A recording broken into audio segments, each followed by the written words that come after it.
But we are back with the Auld Triangle, episode 26, and my goodness, we have lots to discuss. Irish mixed martial arts is right in the quest of a wave. We have competitors competing in all sides of the globe, from amateur level to professional level. We've had fight announcements. We're going to speak about the IMMAF Worlds, which just has taken place. Caoilte is on location in Serbia as we speak. Plus, we have some Bellator 291 action to talk about. Bellator Dublin, of course, just in a couple of days with lots of big fights, lots of news on the regional scene. Let's get to it, lads. As always, I'm joined by Andy Stevenson and Caoilte Barra. Lads, how are things going today? Are you keeping well, Andy? Bertie Ahern has rejoined Fianna Fáil. The Irish MMA scene is alive. The boom is back, baby. And so is the Auld Triangle. I love it. I absolutely love it. Caoilte, how are things over in Serbia, my friend? You've been doing some Trojan work over there for the IMMAF Worlds. Good now. I'm absolutely shattered, so I can't keep up that energy that Andy just brought because that was incredible. But yeah, look, what a week. I'm delighted now it's over. It was tough out of the slog, but great to be back at these events. These tournaments are unreal, and get to see a new country, meet new people, watch some good fights. So I can't really complain, can you? No, we surely can't. And let's get to it straight away, lads. Let's talk about the IMMAF Worlds. Team Ireland brought a strong team over to compete over in Belgrade over the course of the last week or so. Caoilte, you were there. You got an up close and personal kind of access to the event. How was it for you in general? And take me through maybe Team Ireland's run of events over the course of a couple of days, and maybe we'll come in and add our piece. Obviously, you know, Ireland didn't come home empty-handed. Jake Nye secured a silver medal in the junior bantamweight competition. Congratulations to Jake. That's a phenomenal achievement. Obviously, we've spoke about Jake on the podcast before. But yeah, Caoilte, just share your experience with us and take us through the turn of events for Team Ireland over there in Serbia. So I guess from my own personal side of things, the event that's the biggest IMMAF event that we've ever had. Between the amount of nations that entered, number of athletes, the setup was just like incredible. The arena had five cages. It's actually the home stadium for Partizan basketball, and their EuroLeague match had to be moved out of that stadium this week to go somewhere else because of the IMMAF event. There's advertisement everywhere. It was crazy week. These worlds are just nonstop, but they're incredible. Like, they're a fantastic experience. In terms of Team Ireland, then, look, there's a lot of positives to take from it because, I know it was a very small team, but the run of Ireland winning medals at IMMAF events continues. That's the one very good positive I see from it, because the streak is just so long now, I reckon. Ireland always do well at these tournaments, and it's good to see another medal come home. Yeah, I think just where to start, I guess, is there's three athletes had to pull out, I guess, before the event. So Ross Kearney, Danny Hartwell, and Mohammed Afsharanov. Those three who were meant to be competing actually didn't travel over. So it's unfortunate we lost kind of three members fairly late, just before the tournament started. So that was straight away. And then once it got underway, look, it was a small enough Irish team, maybe not the size that we're used to seeing, but they all, they did themselves proud. They did Ireland proud. They went in there against some of the best in the world, and there's some lot of positives to take from it. I wouldn't have my head down if I were any athlete. Like, they went in there and they gave it their all. I guess Jake is obviously the major talking point from the entire week, as well as Raquel Gonzalez Garcia, since she also secured silver, and she trains out of Ireland in Phantom. So we'll claim another silver medal there. We love claiming people, any kind of relation to Ireland at all, and we'll snap them up. But yeah, like you said, look, we had lots of competitors from day one. A mixture of a kind of a younger kind of, per se, inexperienced maybe at IMMAFs, with a couple of people who have been there before, Caoilte.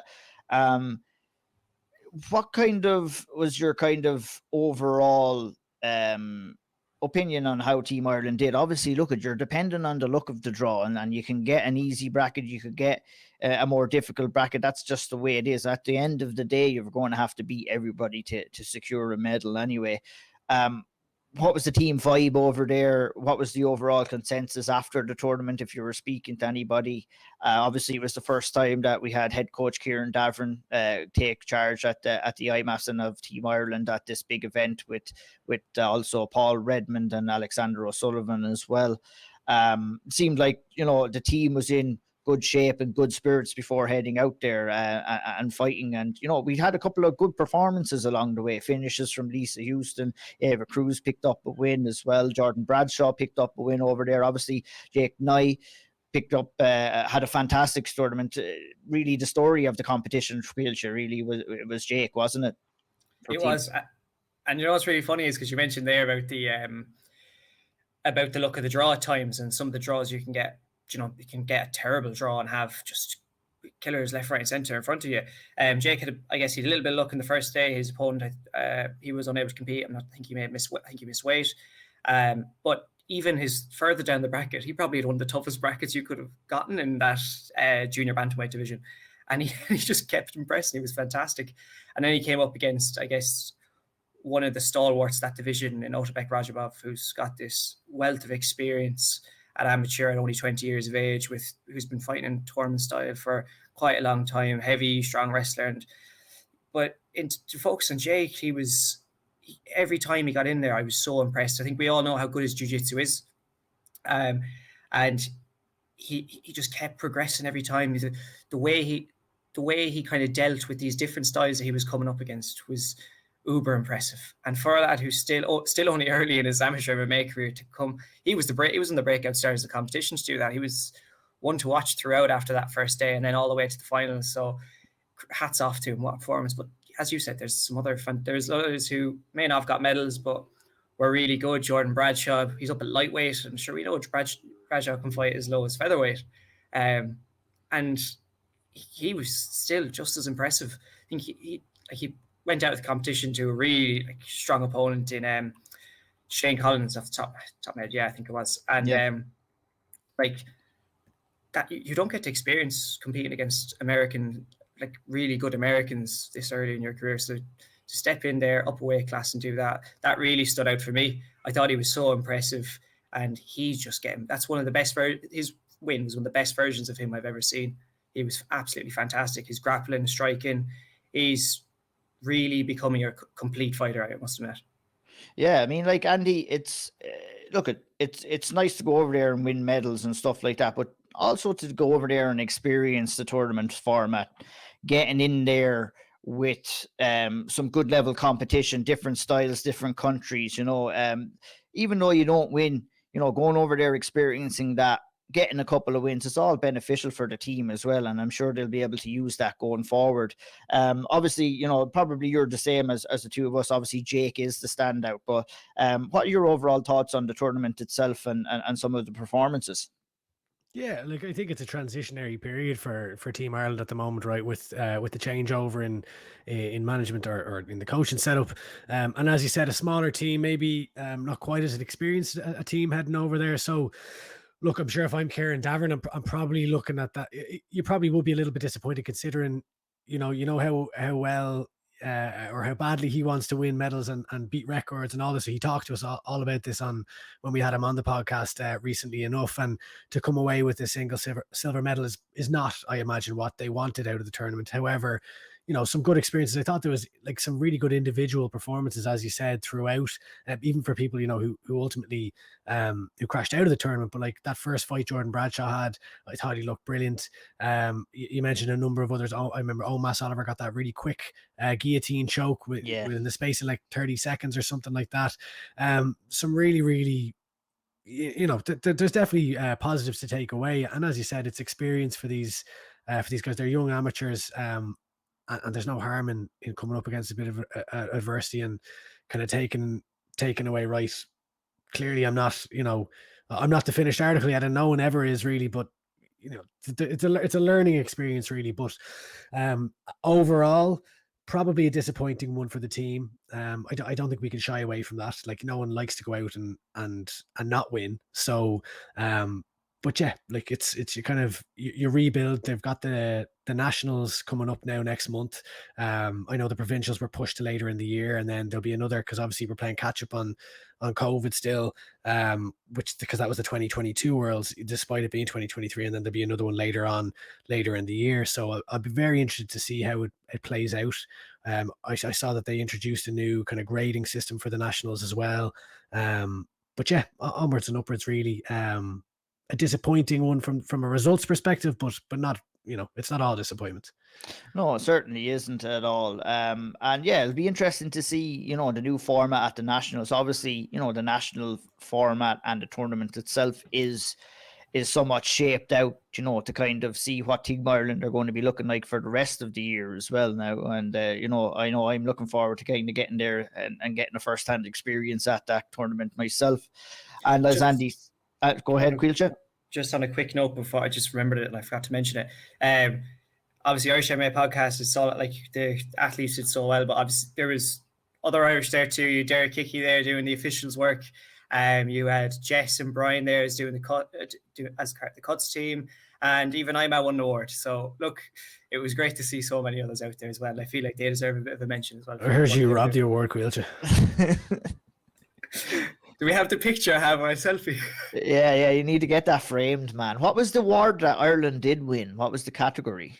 I think it was safe. I think it was like for safety. I don't have it written down. I thought I should have actually, but it's in the picture now. There we go. There you go. Yeah, no worries. So that's good. Ireland making a mark inside the cage and outside the cage as well. And we'll talk and we'll get a little bit more in depth about the nationals. Obviously, we wanted to talk about the Worlds and give the nationals a mention as well. Obviously, the two of them go hand in hand, but we'll kind of get a little bit more in depth about the nationals, the format, and what we're going to be expecting from them as well in a further podcast down the line. Other stuff, anything else to add on the Worlds, guys, before we move on and talk about a few other newsworthy items? Caoilte Hadfield got a bronze. She represented Ireland before. She's representing England this time. So definitely, she was really good. So another shout out there for her, because we'll claim them all. Claim them all. That's right. That's what we will do. Hamzan Gittins, isn't it? Is that his name? that multi-winner. Ramazan Gittinov. Yeah, we'll claim him next. He's from Kilkenny, I think. Yeah. Other results over the last couple of days as well. We had Budo FC 54 in Blackpool, England. We had a double set of wins for Team KF there. Ciara McGurk from Team KF won the amateur flyweight title in the main event by a 5th round TKO, moves to 4-0 as an amateur now. Congratulations to her. Julian Renault, who we talked about on this podcast before, secured a 2nd round Darce choke on the same card and picked up another win for Team KF on the night. So very successful night at Budo FC for Team KF and Chris Fields and Tom there. Congratulations to them. Alan Philpott, he suffered a 2nd round submission by head and arm choke at Eternal 73. Came out with a very emotional post after the fact, Andy. You've been speaking with Alan, and we've talked about Alan ourselves on the podcast. And, because it's unfortunate for Alan. It's been a trend in these last couple of fights, really, Andy, hasn't it? He's been starting off well and just kind of getting caught with submissions or finishes in the later stages of the fight. Like, we know the talent is there. It's been there on show for years and years, but there's something happening with Alan now that's kind of stopping him from getting over the final hurdle or over the finish line, really. What are your thoughts on that, Andy, the fight itself, and maybe his flirtation with retirement after the fact? Yeah, it's a tough one, and it's a story that, as you said, has played out many a times now with Alan over the last number of years. It just seems that he has these flashes of brilliance inside the cage where he looks like a world beater, but then just something happens in the last streak of fights where the tide turns, and he finds himself on the losing end. Like, I think back to when he was in that was it the Road to One or the One War? It was one of the, whatever the series was, to get into One FC, and he was looking brilliant in those fights, and then kind of came up short, or got submitted his last fight out against Diego Pereira, who was kind of this up and coming guy, where again looked really good on the feed and zigged when he should have zagged maybe, and gets caught in a submission. And again with this fight, He looked close to finishing a rear naked choke, and it didn't come off, and ultimately gets submitted again. I think the bigger story here is Alan's kind of comments after this, the fact where he is talking about potentially retiring. And I think it's important to kind of shout out a guy like Alan Philpott, who has been, a pillar of the Irish mixed martial arts scene over the last decade or so. A guy who's never in a boring fight, and someone who's always taken on the hard challenges, even since, moving over to Australia. The guys that he's fighting are typically the up-and-comers who are kind of looking to steal his spot on the Australian scene. He's given Irish fans many a night to celebrate, and a plethora of really, really exciting fights to watch. So if it is it for Alan, I know he's talked about not wanting to be, it's not clicking for him at the moment, and not wanting to be that guy who's just used as a stepping stone for others. And I don't know if he sees that's kind of the way his career has been going the last while. But yeah, just best wishes to him, and a really, really exciting fighter to watch. But yeah, just best of luck with whatever's next, whatever he decides. And look, these things happen after fights where fighters may talk about retiring and then they don't. And I'm sure that that's something that he'll need to kind of come to terms with himself and figure out what the next best step is for him in not just his mixed martial arts career, but in life. Yeah, 100%. Alan has been around, like you said, for the longest time within mixed martial arts, and from the very, very beginning, some would say as well. Hopefully we wish him all the best. Obviously, emotions can be raw after a loss like that. I wouldn't mind seeing Alan coming back and maybe fighting on a couple of regional shows here in Ireland. He's talked about it too. Yeah, I think that'd be a perfect move for him, and just maybe go back to where it all started, try and kind of set that fire going again with him. But we wish Alan all the best nonetheless. And hopefully we wish him the best on whatever decision he makes in his career next, whether it's to fight again or whether it's to go down the road of retirement. But, it was nice to see him inside the UFC cage as well.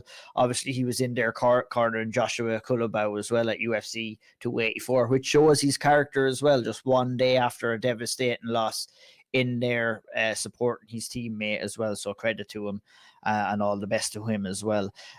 Lots of newsworthy items to talk about, guys. We're going to rattle through these newsworthy items. Before, I forgot to mention at the start of the show, obviously we have Karl Moore on. I guess we'll get to Karl in just a few moments, but take a deep breath for this one, lads. We've got lots of fights to discuss. Bunch of fights announced since we were last on for Cage Warriors Dublin. At the top of the list, we've got Dean Barry versus Adam Shelley, lads. Oh, great fight, Andy, isn't it? You broke the news. Tell me your thoughts on that fight. It is a cracker of a fight, like one I didn't really see coming, if I'm honest here. But yeah, I mean, it's a fight that stylistically it's very interesting to me, because they both come from that kind of taekwondo, kickboxing, style of combat before transition over to MMA. So you can imagine, like, it's the Irish MMA equivalent of like Darren Till versus Stephen Wonderboy in London a few years ago. But yeah, it's interesting to see Dean Barry back. He obviously hasn't fought since his UFC debut, and Adam Shelley looking to build on some of the momentum that he's had over the last little while. He's traded some wins and losses, but an all-Irish showdown between, I believe Dean's still fighting out of Team Rhino to the best of my knowledge. So Team Rhino versus Team KF for this one. And we've got lots of, I'll let you carry on. We've lots of other Irish fighters and another all-Irish showdown as well on this card. Absolutely. I'll take you through the list of the rest of the fights, and we can have a discussion a little bit. Kyle McClurkin takes on Owen Williams.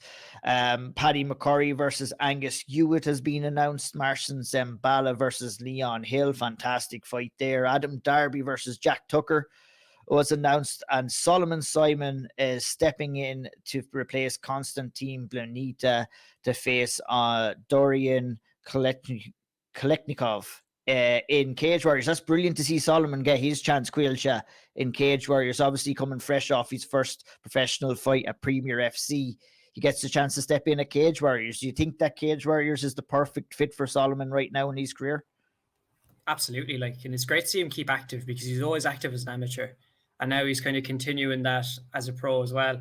We all saw his last fight. This is a nice step up in competition as well. So it's, it helps that development and kind of that progression of your career that you'd like to see, as opposed to, you know, some people get fed to the dogs really, really quickly against people who are really experienced. But this is a very smart move, I think, and a very good fight to take. So nice to see a Waterford man in the 3 arena as well. Absolutely. Him Like, anyway. I mean, with Cage Warriors, you know, there's been a lot of talk about fight your pay and everything like that. But you know, if you're looking to try and progress your career, there's no better pair of hands to be in than Ian Dean, if you ask me. You know, he's going to match you correctly. He's going to give you the right challenge at the right time. So I think that's exactly what Solomon Simon needs at this stage of his career, Andy. And I'm sure you feel the same as well. Yeah, definitely. It's great to see him get that opportunity. Obviously, his teammate Constantine Blanita was supposed to be in here against Dorian, who trains at a Phantom MMA in Dublin as well. So this is kind of a, you know, it's an all-Irish showdown, I suppose, too, from gyms. But yeah, it's good to see him in there. I think it's a big step up in competition, I would say. You know, last time we saw Dorian fight was knocking out Adam Darby. So he definitely possesses a lot of danger there, and a solid test for Solomon, and vice versa. Yeah, absolutely. Anything else that stands out to you? Obviously, Martian Zambala and Leon Hill is a great one that sticks out to me, Andy. Anything else from any of the other fight announcements? I think all of them have a little something that we can look forward to, but give us your thoughts on the rest of them. Yeah. Overall, what stands out the most to me is Cage Warriors are really stacking the deck here with Irish talent. They're probably trying to sell as many tickets as possible as they come to the 3 arena as well. There's a good spread between gyms. Like if we go down that, these are only the ones that would have been recently announced. So there's obviously the others like the Reese McKeon and James Sheen and Ryan Shelley fights that have already been announced. Like Dean Barry, Team Rhino, Adam Shelley, Team KF. We've got the FAI guys in Kyle McClurk and Paddy McCarry, etc. You know, it's really good to see Kyle McClurkin back. Obviously, there was the whole thing with the John Redmond fight and that falling off. And I know, look, I'm sure that was probably devastating for Kyle after being out for so long and wanted to get back. So it's really good to see him get an opportunity here in Cage Warriors and to fight in front of a big crowd. So really looking forward to seeing him back and how he how he comes back. But yeah, that Zambala Hill fight, I think, is a brilliant one. Two guys who have really rebounded phenomenally in the past year. Leon Hill, getting, I think, 4 wins in 2022, all finishes, not against, you know, the best of competition, I would say. And this is a big step up against Marcin Zambala here, who has also been on a great streak. We saw him with that head kick KO to come back from a loss. And then I think he had a loss after that, but then 3 wins or something like that. So 2 guys who are streaking hot at the moment and will collide. It's a pity one of them will have to go back to the losers column, but yeah, a really solid test for both of them. Yeah, absolutely. I can't wait. That card is getting pretty stacked, and yeah, it's going to be one to remember for sure. Also, Shauna Bannon has been announced to make her Invicta FC return at Invicta FC 52. That'll be on Wednesday, the 15th of March. That date may seem familiar to you because it's on the same card that Danny McCormick will face Valeska Machado for the strawweight title there as well. So a lot of Irish interest in that card at Invicta FC 52. A good fight for Shauna here, lads. Coming in against Mina Grusander, former atomweight title challenger within Invicta. Hasn't kind of fought since those fights. So came back and fought once and was defeated, but she's moving up to strawweight to take on Shauna. Good challenge for Shauna here. Caoilte, and a chance to kind of get back and get Kickstarter 2023.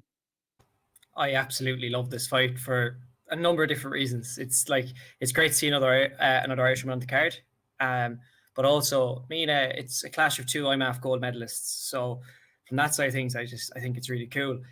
Mina, obviously, when she was a 2015 world champion, we've seen her kind of do pretty well in the pro ranks. I actually thought Mina won at least one of those title fights personally, but she lost. I think it's the split that she lost. Yeah, I agree.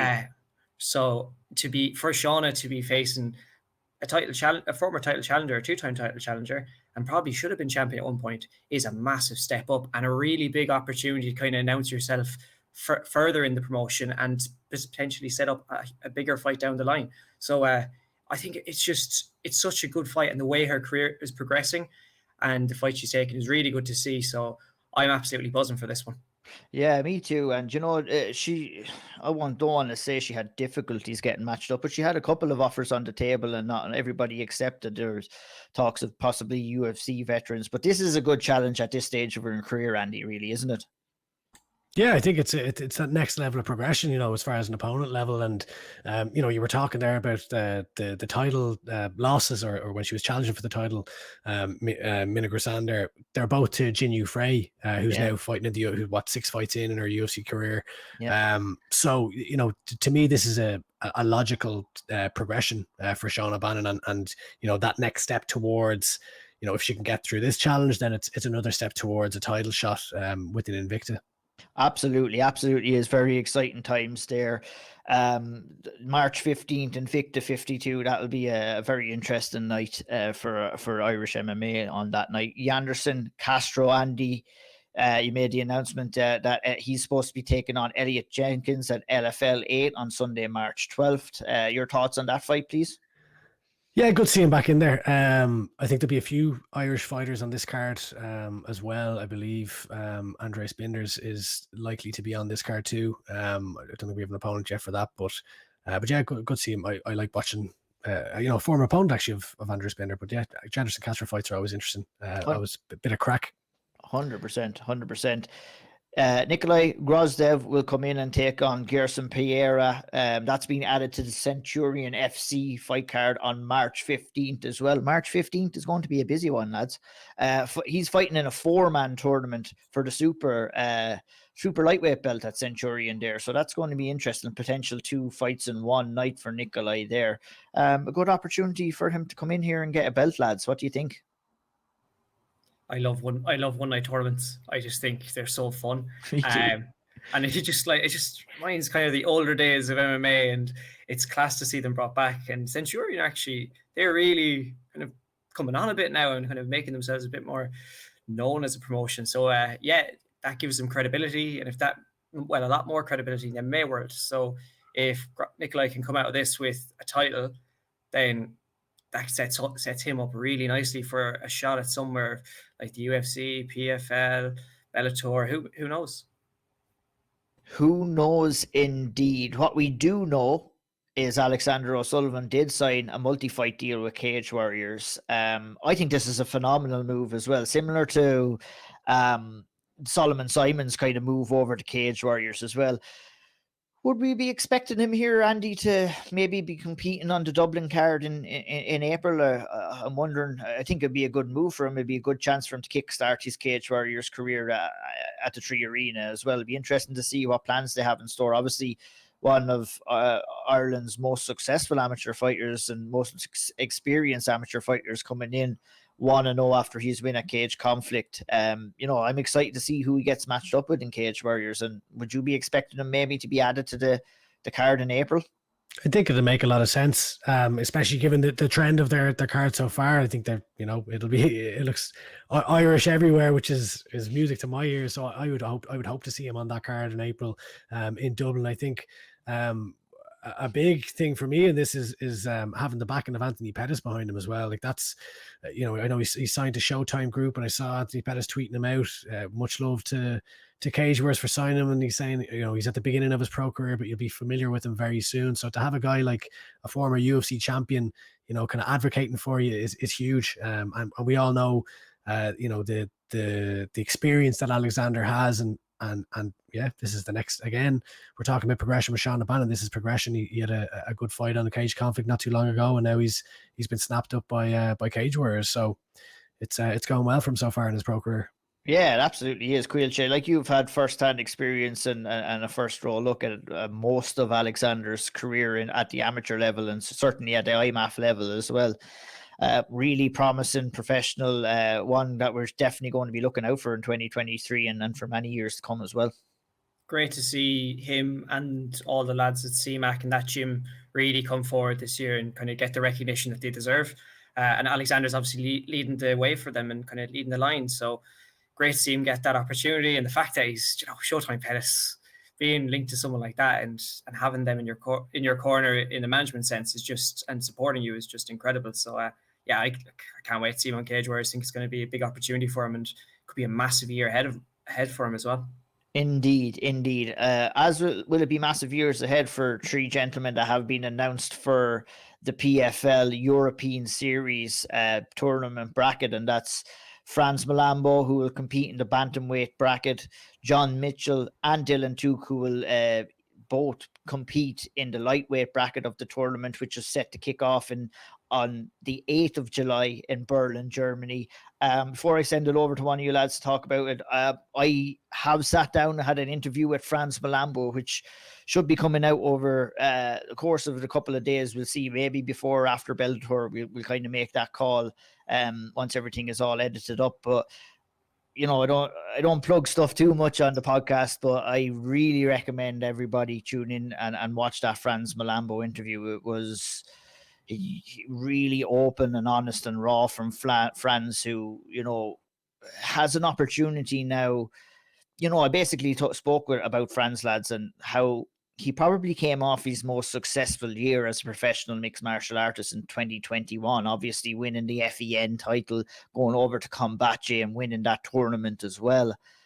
He went from that to kind of going into 2022 and not fighting at all and having lots of stuff up in the air and not knowing what was next for him, to ultimately coming to the decision and getting multiple offers for different kind of promotions and opportunities, and ultimately decided to go with the PFL. So he kind of talks about all of that, some of the other struggles that he's been dealing with in his personal life and stuff on that interview. So I'd highly recommend it. But look, back to the point of the matter, let's talk about Franz first. We can talk about John and Dylan in a minute. Andy, it's great to see Franz in this kind of opportunity. And he spoke to me about how much this tournament format is going to benefit him, because what he likes is, and I think in general, for if you're signing up at PFL, this is what you're going to get. You're going to get guaranteed fights, you're going to get guaranteed dates, and you're going to get guaranteed money, and you have a guaranteed path to success as well.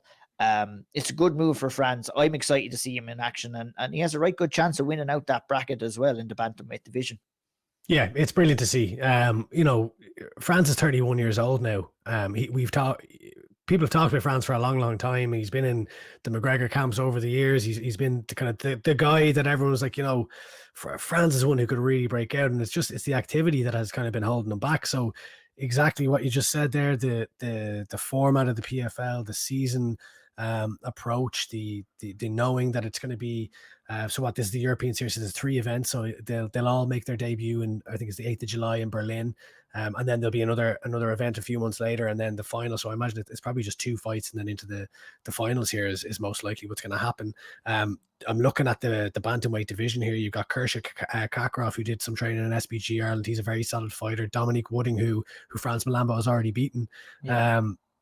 And Ali Taleb, a few others. So it looks like a very interesting division, and one that I'd fancy, you know, Franz to do very, very well in as well. But, you know, you mentioned there, and I'm really looking forward to listening to that interview. I know he talked a little bit about, you know, the decisions he had to make from a financial perspective. And this is things that don't really get talked about all the time, is a lot of these fighters have to make decisions to take jobs or do whatever to just support them in life. And at 31 years old, you want to be, especially in the lower weight divisions, it's a young man's game. You want to be fighting active. You want to be, you know, now is the time to go and to make your money, and to, you know, you have a limited window. So I think this is a brilliant opportunity for Franz, and I'm very excited to see how he performs.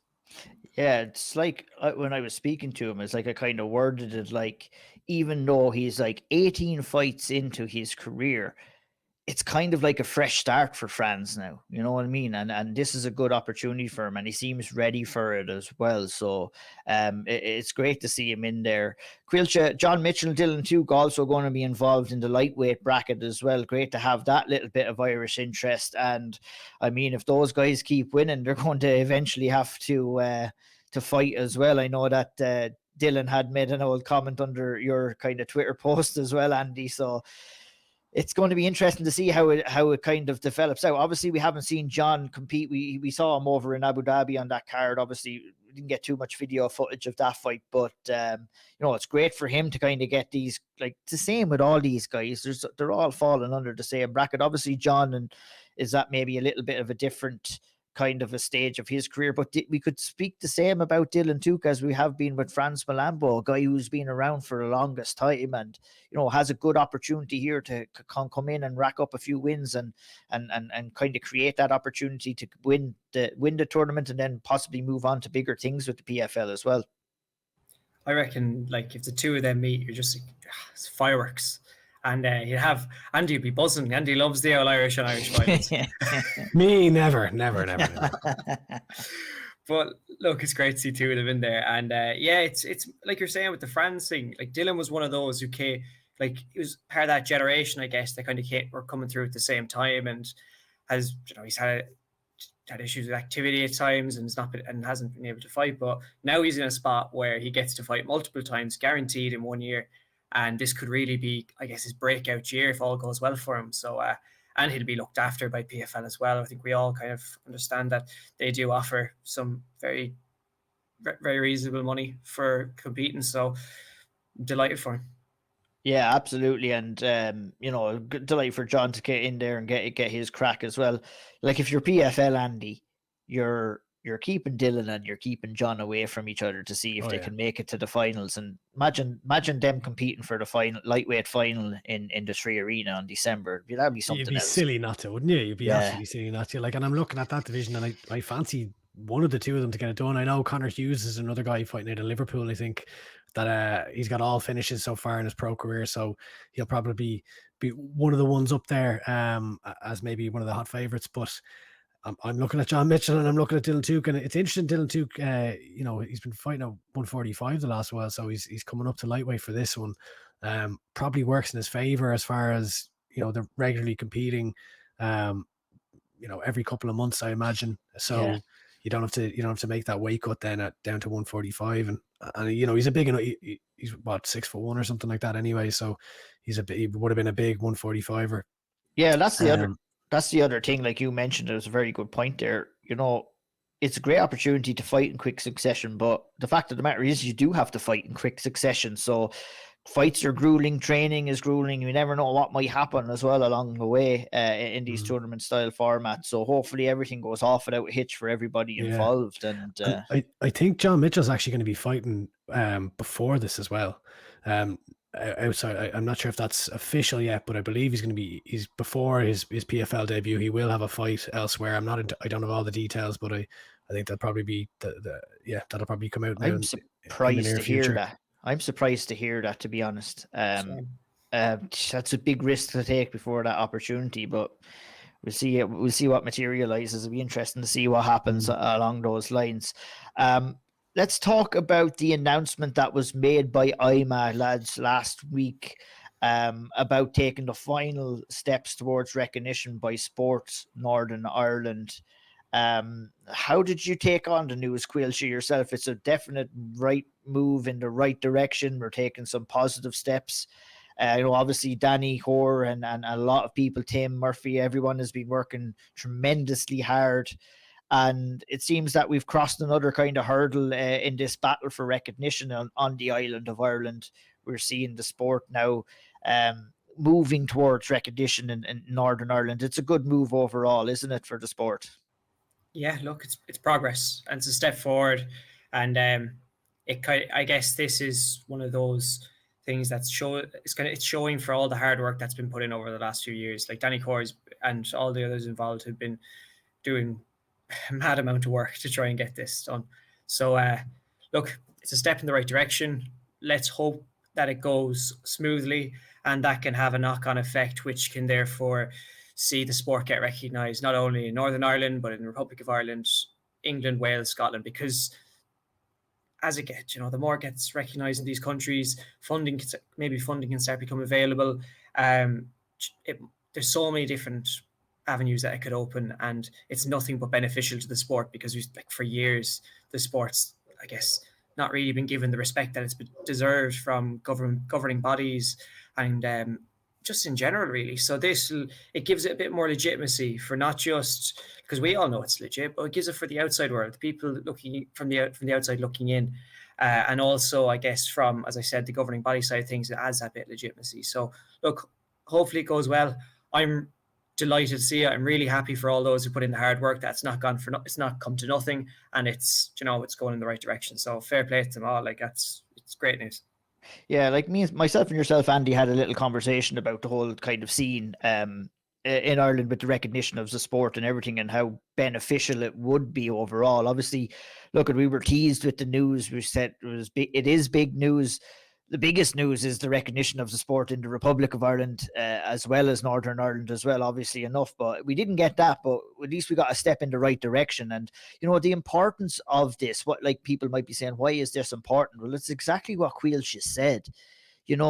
We've had a Team Ireland going over there who've had to fund their own trip to Serbia to compete in the World Championships. With recognition comes some sponsorship, comes some funding, where the athletes that are competing for their countries are not going to have to fundraise to go over there, because there's very little money in mixed martial arts, especially at grassroots level. So MMA needs as much help as possible to kind of grow and flourish in the whole island of Ireland. And it's great to see us kind of making progress in the north, but we have to kind of jump and hope that we get that final kind of recognition in the Republic as well. But Andy, a step in the right direction. But the importance of this, we might not see it today or tomorrow, but if we stay moving like this and we keep getting the right results when these bills are being passed and everything like that, it's ultimately going to help mixed martial arts as a sport overall. And that's what we all want, really, isn't it? 100%. As you mentioned, it's the next step in Northern Ireland. So like what this means is, and it's not fully finalized yet, is my understanding. So the assessor has approved it. So now it goes off to Wales, who have already kind of, it's kind of standard to when something gets passed by, say, Sport Northern Ireland, it'll go to Wales and Scotland and England as well, just to basically kind of do the due diligence there and give the thumbs up. And the last I had checked, Wales had already come back saying, yep, that's all good. Scotland and England next. And then it's just a case of paperwork of getting it, fully through in Northern Ireland. But it's brilliant for Northern Ireland, because what it means is the likes of, say, when Sport Northern Ireland are giving out grants, or even at a county council level, I'm not sure if that's the terminology of North from a government perspective, but like through Antrim or whoever, MMA is not entitled to anything right now, because it's not deemed as a sport the same way like boxing or other sports are, or rugby or football or whatever. So it means that there could be funding for the sport in the country, and it also just gives that legitimacy to it as well. Now, it doesn't really mean anything in a concrete fashion for the Republic right now. We're still in the same situation that we were in 5 years ago, and it's a case that sport, the roadblock from speaking to people in IMMA and others has always been Sport Ireland wanting mixed martial arts to fall under the Irish martial art, the IMMAF umbrella, which oversees a variety of different martial arts. Now, the good thing for the Republic's perspective here is, while Northern Ireland is entirely separate from a Sport Northern Ireland versus Sport Ireland, what it means now is Sport Northern Ireland have approved MMA as a sport in its own right, not just one that falls into the IMMAF umbrella. So, like, I was looking at the Sport Ireland list, and I have it here in front of me. Like, these are sports that are recognised under Sport Ireland, and boxing is in there. Sorry, where am I gone? So the Irish Martial Arts Commission, that's where they want us to fall under. They want MMA, but judo's not under there. Boxing's not under there. Amateur boxing, Irish amateur wrestling is not under there. There's a whole, and I would consider all of those aspects of mixed martial arts, they're different martial arts. So now it's a question of, well, why should MMA fall under this when just up the road, 2 hours north, they're saying it's a sport, but you're telling us that we need to go under IMMAF, who don't seem to have any interest, from what I can see, of kind of playing ball with MMA in the country. So I think the hope here is now that can put some additional pressure on Sport Ireland to say, well, your approach is fundamentally wrong and unfair when Northern Ireland are approving it. So hopefully, maybe in a year or two's time, we could be sitting down here and celebrating the sport being recognised by Sport Ireland in the Republic of Ireland. And then, as we've talked about, those grants, that legitimacy that comes with that applying to MMA in the country. So another one small step for man, but a giant leap for mankind, hopefully. hopefully this is another step in a long road and a lot of work. And as you guys said, fair play to Danny Core and Tim Murphy. And I know Andy Ryan, I think, was involved as well with many meetings up north with the various councils and government bodies and stuff. So it's the work that goes kind of unnoticed behind the scenes. So fair play to everyone involved in IMMA and that. And hopefully this is the next step in a great success for MMA in the country. Yeah, very well said, Andy, and I can echo those sentiments as well. We shall move on. A little bit of bad news that's broke over the last couple of days. Obviously, James Gallagher has been announced that he is out injured from his Leandro Higo fight that was supposed to be taking place at Bellator 292, I believe, in March. Unfortunate news for James Gallagher, guys. Like, we had him on, a really great interview with him a couple of weeks ago, seemed in a really good headspace, was looking forward to coming back. Caoilte, the man can't catch a break. He just cannot catch a break. Another injury has forced him out of this fight. We wish him a speedy recovery, obviously enough, but it's just very unfortunate for James, who just can't get a run of luck over the last couple of years. Like, it's hard not to be heartbroken for him. Like, he's just, he can't catch a break.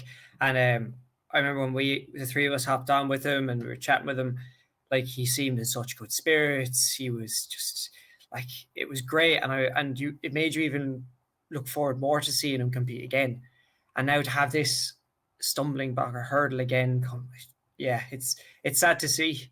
Hopefully, whatever it is, that it can, he can overcome it and then back in as soon as he can, and get back in there and compete, because we all want to see him compete. Injury, maybe it could be an injury, it could be anything. Like, just as long as he's back, that'd be the main thing. So hopefully we see him soon. Yeah, hopefully, Andy. Look, at the silver lining here is that it's a serious enough injury, but not serious to keep him out for more than a couple of months or a couple of weeks at least.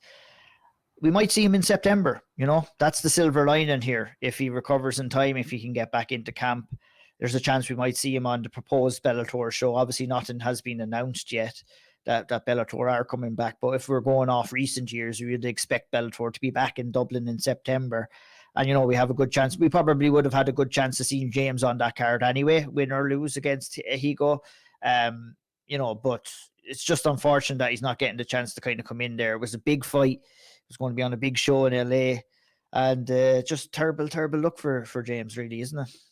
It is. It's just the momentum is kind of gone, really, isn't it, for James in Bellator at the moment? And I was looking through his Tapology page there. I think he's had 10 fights in Bellator, but he's also had 10 fight cancellations. Now, not all of those are him withdrawn, but yeah, like, it's been cancellation after cancellation. It seems when it rains, it pours. And this was to be, his kind of his comeback after the Patchy Mix loss, which was back November 2021, so a while ago at this point. The Brett Johns fight fell through last time, and now we're in, kind of back to square one again. So yeah, look, whenever I'd be looking forward to James's return, whenever it may be, but it's just hard to know what way it's going to go at this point. Absolutely, yeah. Very unfortunate news, and we wish James all the best anyway, as always.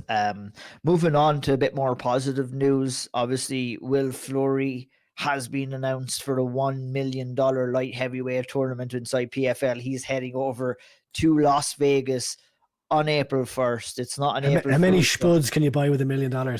That's it. It's about, like I said on my Instagram, it's about to get a hell of a lot more raw over in the States now. Will Fleury heading over there. Look, we're going to actually have Will on for a unique special interview, Auld Triangle special. It will be out. If it hasn't been released already, it will be out very soon. But I'm thinking we'll probably release that before we release this main podcast. So you can check out. Go listen to it right now. Go pause this and go.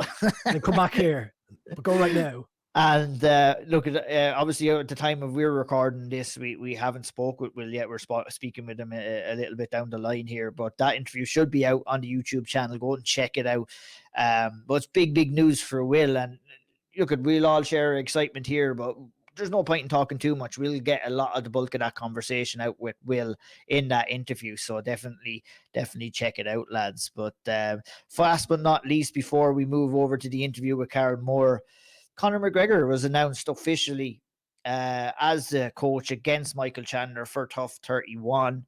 Let's talk a little bit about that first, actually, the appointment of him going to Tough.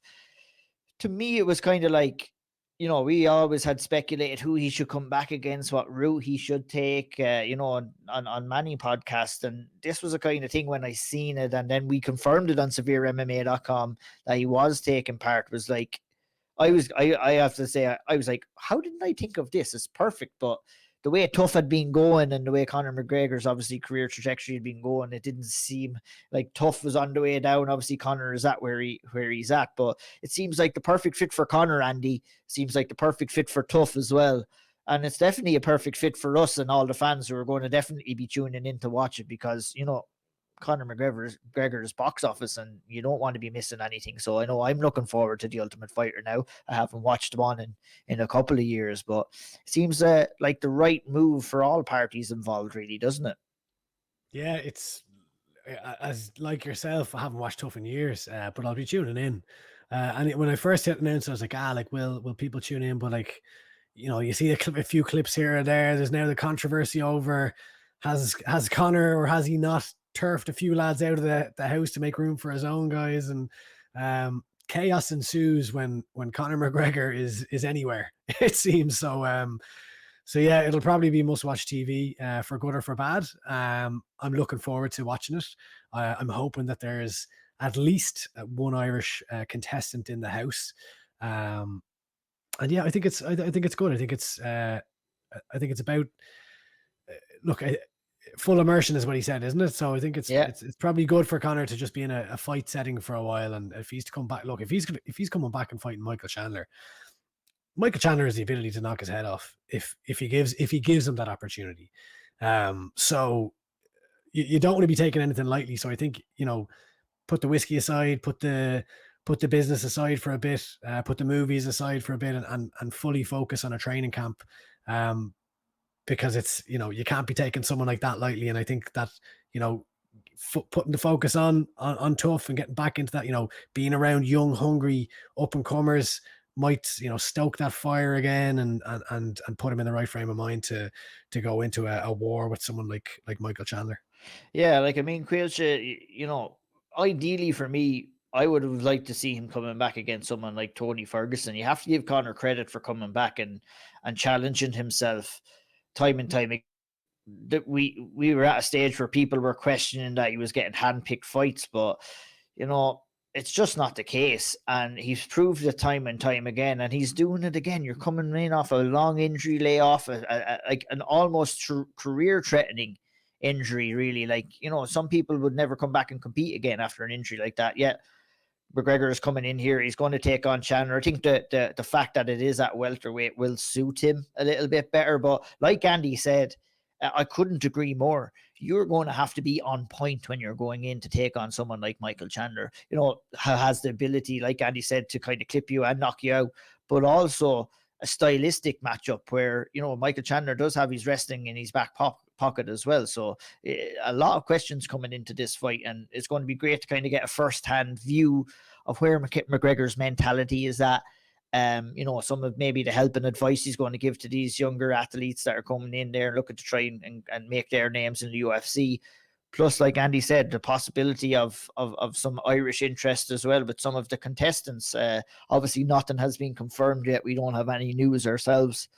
But yeah, all positive. Like, I mean, with Tough, no one has been talking about Tough for many years. And now, before the show has even begun filming, we have this buzz around, like Andy said, what contestants are there. We see him shadow boxing in the Apex. I mean, you forget sometimes how much of a difference the man can make to the sport of mixed martial arts, because it's just, he's been out there, although he's good at keeping his name in the news, but when there's a fight announced, when there's something happening, it's just a different kind of landscape in mixed martial arts, really, Caoilte, isn't it? Yeah, like, this came out of left field completely for me. I didn't think that he would that he'd come back and be Tough. He'd be the coach Tough at all. Now the chaos has already started before this is kicked off. I think we can almost safely say it's probably not the end of the chaos. We saw the last time he was a coach on Tough, and it was one of the best seasons in a while. it was gold. It was just the entertainment factor was just incredible. And this time, obviously, last time he wasn't actually facing your favorite at the end. This time, his opponent is in there as well, and that allows him to have them mind games for a much longer period of time. I think that'll make it a bit more interesting. And finally, there's a bit of interest in Tough again, because I haven't watched that since the last time he was on it, to be honest with you. No interest whatsoever. And I think an added factor, correct me if I'm wrong here, but we have the veterans as well as prospects on this. Now, the prospects will prospects will have a different mindset, I reckon, to the veterans who are coming back. And I'd be interested to see how they will view him, and how as a coach, and how they'll view Chandler as a coach, because some of them could think the prospects or the veterans. So that's what I'm interested in. Yeah, I think the prospects will have that, like, okay, let's learn, because we've never been to the UFC. But the lads who've been to the UFC, although they're not there anymore, they might have a different outlook on it completely. And I think that will add a bit of flavor to this season, and what I really like about it. Yeah, I think you can pull back the curtain, because I don't think Conor McGregor actually gets enough credit for how good a fighter he actually is, to be honest. You know what I mean? Because he was at an elite level. Look, we seen Alex Volkanovski trying to come up and take the crown off Islam Makhachev. I think that the fact that McGregor did that, but the way he did it as well is completely undermined and overlooked, in my opinion. And best performance of his career, right? 100% against a really tough guy in Eddie Alvarez at the time, who absolutely knocked 7 colors of shite out of Rafael dos Anjos before they fought as well, who was knocking 7 colors of shite out of everybody else. So, look, it's exciting times. Like, you know, obviously, I'm only interested in Conor McGregor inside the octagon while he's training. And I'm excited to see him back, and I'm hopefully that he's going to come back here and put himself in that full immersion, and we get to see the best of his abilities. Will we cut to the chase here, lads? Now, this is not reporting anything. This is pure speculation, but the buzz on social media, the speculation is there an Irish guy in there? And the name on everyone's lips is Lee Hammond. Yeah.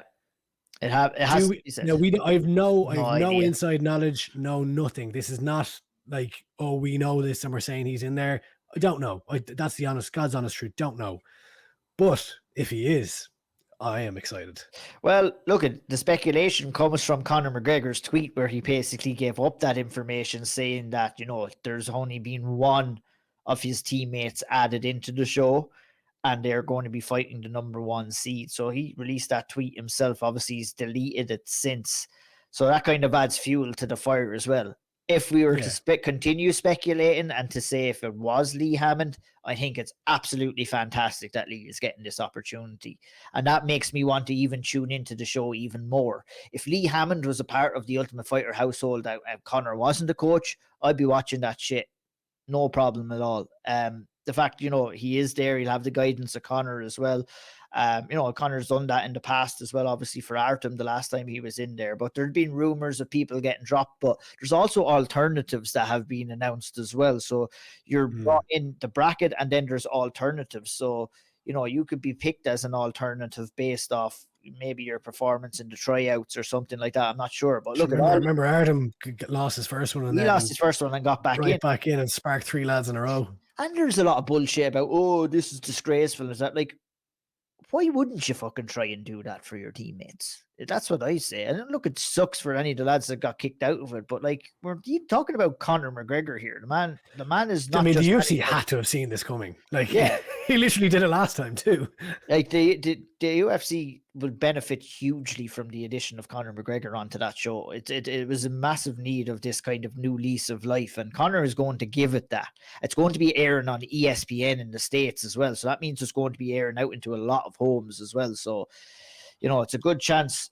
That's why I said it works so well for all parties. I think Conor does need that. You know, he's going to need the pre-camp before the proper camp, and he's going to get that in the tough household. I'd love to see him getting in there and getting active and getting taken apart in a lot of the training sessions. And I would expect we're going to see some of that. Obviously, John Kavanagh is going to be over there as well, and a couple of other coaches too. So look, it's going to be an exciting season, and I'm excited, man. I don't care what anyone says. I'm excited about that. And I think it's good for the sport in general, and it's good for Irish mixed martial arts too. I see. I'm gonna add another name to this, because we're talking about speculation, and obviously it's bantamweights and lightweights as well. It's we're hearing, yeah. So if you're gonna throw out the Lee Hammond name, which I've been looking through the SPG Ireland Topology page and thinking, okay, who could this be? I'd come out with two. And one was Lee. I was thinking, okay, probably could be Lee. And the other was Brad Katona, because he's a UFC veteran and he's a bantamweight. And I was looking at that thinking, is there a possibility? And they're the last two I've been thinking of ever since I saw that tweet. I was thinking, okay, it's a toss-up between the two maybe, but who knows? The only thing, and it won't be, well, if we're to go by McGregor's tweet about it's being one, it'll be one or the other, right? Yeah. Yeah. I don't think Brad signed anywhere, is he? He's with Brave, he's right? Brave. He's the champion there right now. But like, I mean, he fits the bill, like you said, Caoilte. And we never know what's going to happen in this tournament. Lads get injured, lads get kicked out of the show, lads miss weight. You know what I mean? We could see more kind of people coming into the mix as well. It'd be very interesting. I'm sure news will start coming out over the official kind of contestants that are going to be taking part in the house. Obviously, most of the reports are coming out now, don't have any concrete evidence. Obviously, filming has started, and I'm sure the news will kind of break over the course of the next couple of weeks as well. But yeah, very, very exciting times. We shall move on. We'll go to Karl Moore, who is going to be making his second appearance. It is his second appearance for Bellator at Bellator 291. Third appearance. Third, is it? Yeah, because he had that one before the gap. That's correct. Obviously, coming off that win at Bellator 285 with Karl Albrechtsson, looking to kind of build upon that and forge his way into title contention. Karl takes on Magic Rosinski at Bellator 291, and I'm going to send it over to Andy Stevenson to take us away for that interview. And now we're delighted to be joined by Karl Moore, who's taking on Maciej Rosinski next Saturday, or this Saturday, February 25th, in Bellator's return to Dublin 3 Arena at Bellator 291. But first, Karl, welcome to the show. Thanks very much, Thanks for having me, lads. How are you? Where are you? I'm good. I'm in the gaff. How's all good, lads? All good from my end. Fantastic. You're not in the dorms there today, no? No, I've got the comfort of my own bed and my own home. Yeah, you're in a bed. No Pedro Carvalho. I could fit in. No Pedro and Daniele screaming and waking up every morning. What's it like in the dorms, actually? What's it like staying there? I mean, it's people think, oh, it must be bad, because I actually really enjoy it, because it's that, like, especially the last fight camp, me and Pedro, and it's similar to this fight camp, we trained every day together, we cut weight together, we fought together. It's sort of, you develop that sort of real camaraderie. It's like, it is, mate. I really enjoy it. It's good and bad, but me personally, I like it. And like, the thing is, everybody's there for the same reason. They're all trying to improve. They're all fighters, so you've all got something in common. So they're all the same people. Do you know what I mean? But I really enjoy it. I interviewed Daniele Scatisi there, and I asked him who the dirtiest or the messiest in the dorms was, and he said it was Pedro. What do you reckon? He told me all about that. I'm saying nothing. I keep the peace. I'm like Switzerland, lads. I stay neutral. I say nothing. Fair enough. Now, Daniele, we'll keep it positive. I know who you said. I know exactly who you said, but I'm saying nothing. Okay. He also said he's the best cook. Now, can you challenge him on that claim? Are you a better cook than Daniele or no?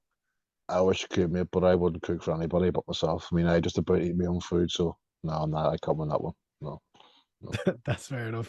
Well, you've got a big fight coming up, but we need to clarify some beef that you had with SevereMMA. Now Caoilte's here, Ian's here, I'm here. Graham McDonald, our fearless leader, is not here. He's not a member of the Auld Triangle, but of course he's avoiding me. Why do you reckon he's avoiding you? Just some of the wee things he said. I mean, that doesn't really bother me, but it was more like, you boys were sort of saying, yeah, I understand why everybody doubted me 3 years out against a guy like him.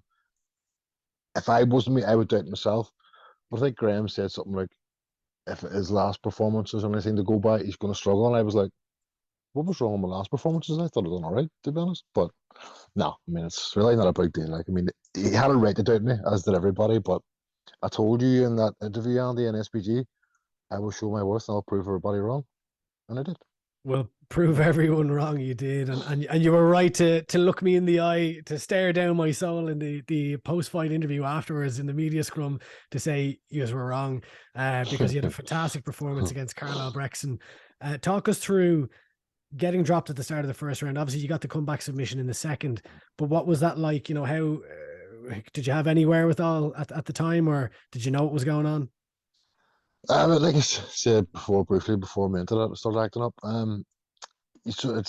was out unconscious for a split second, and I woke up and he was in mount. But going by my previous experiences of being hurt in the face before, I knew it had been dropped. I knew that it was because the last thing I remember is we were clinching, and I woke up and he was in mount, so I knew right away I'd been dropped and put down. So I just knew it was time to act and move and try and move so the referee wouldn't finish the fight or call the fight. Sorry. Yeah, I mean, it was a fantastic comeback. Like to get that submission. What were the emotions like when you got it?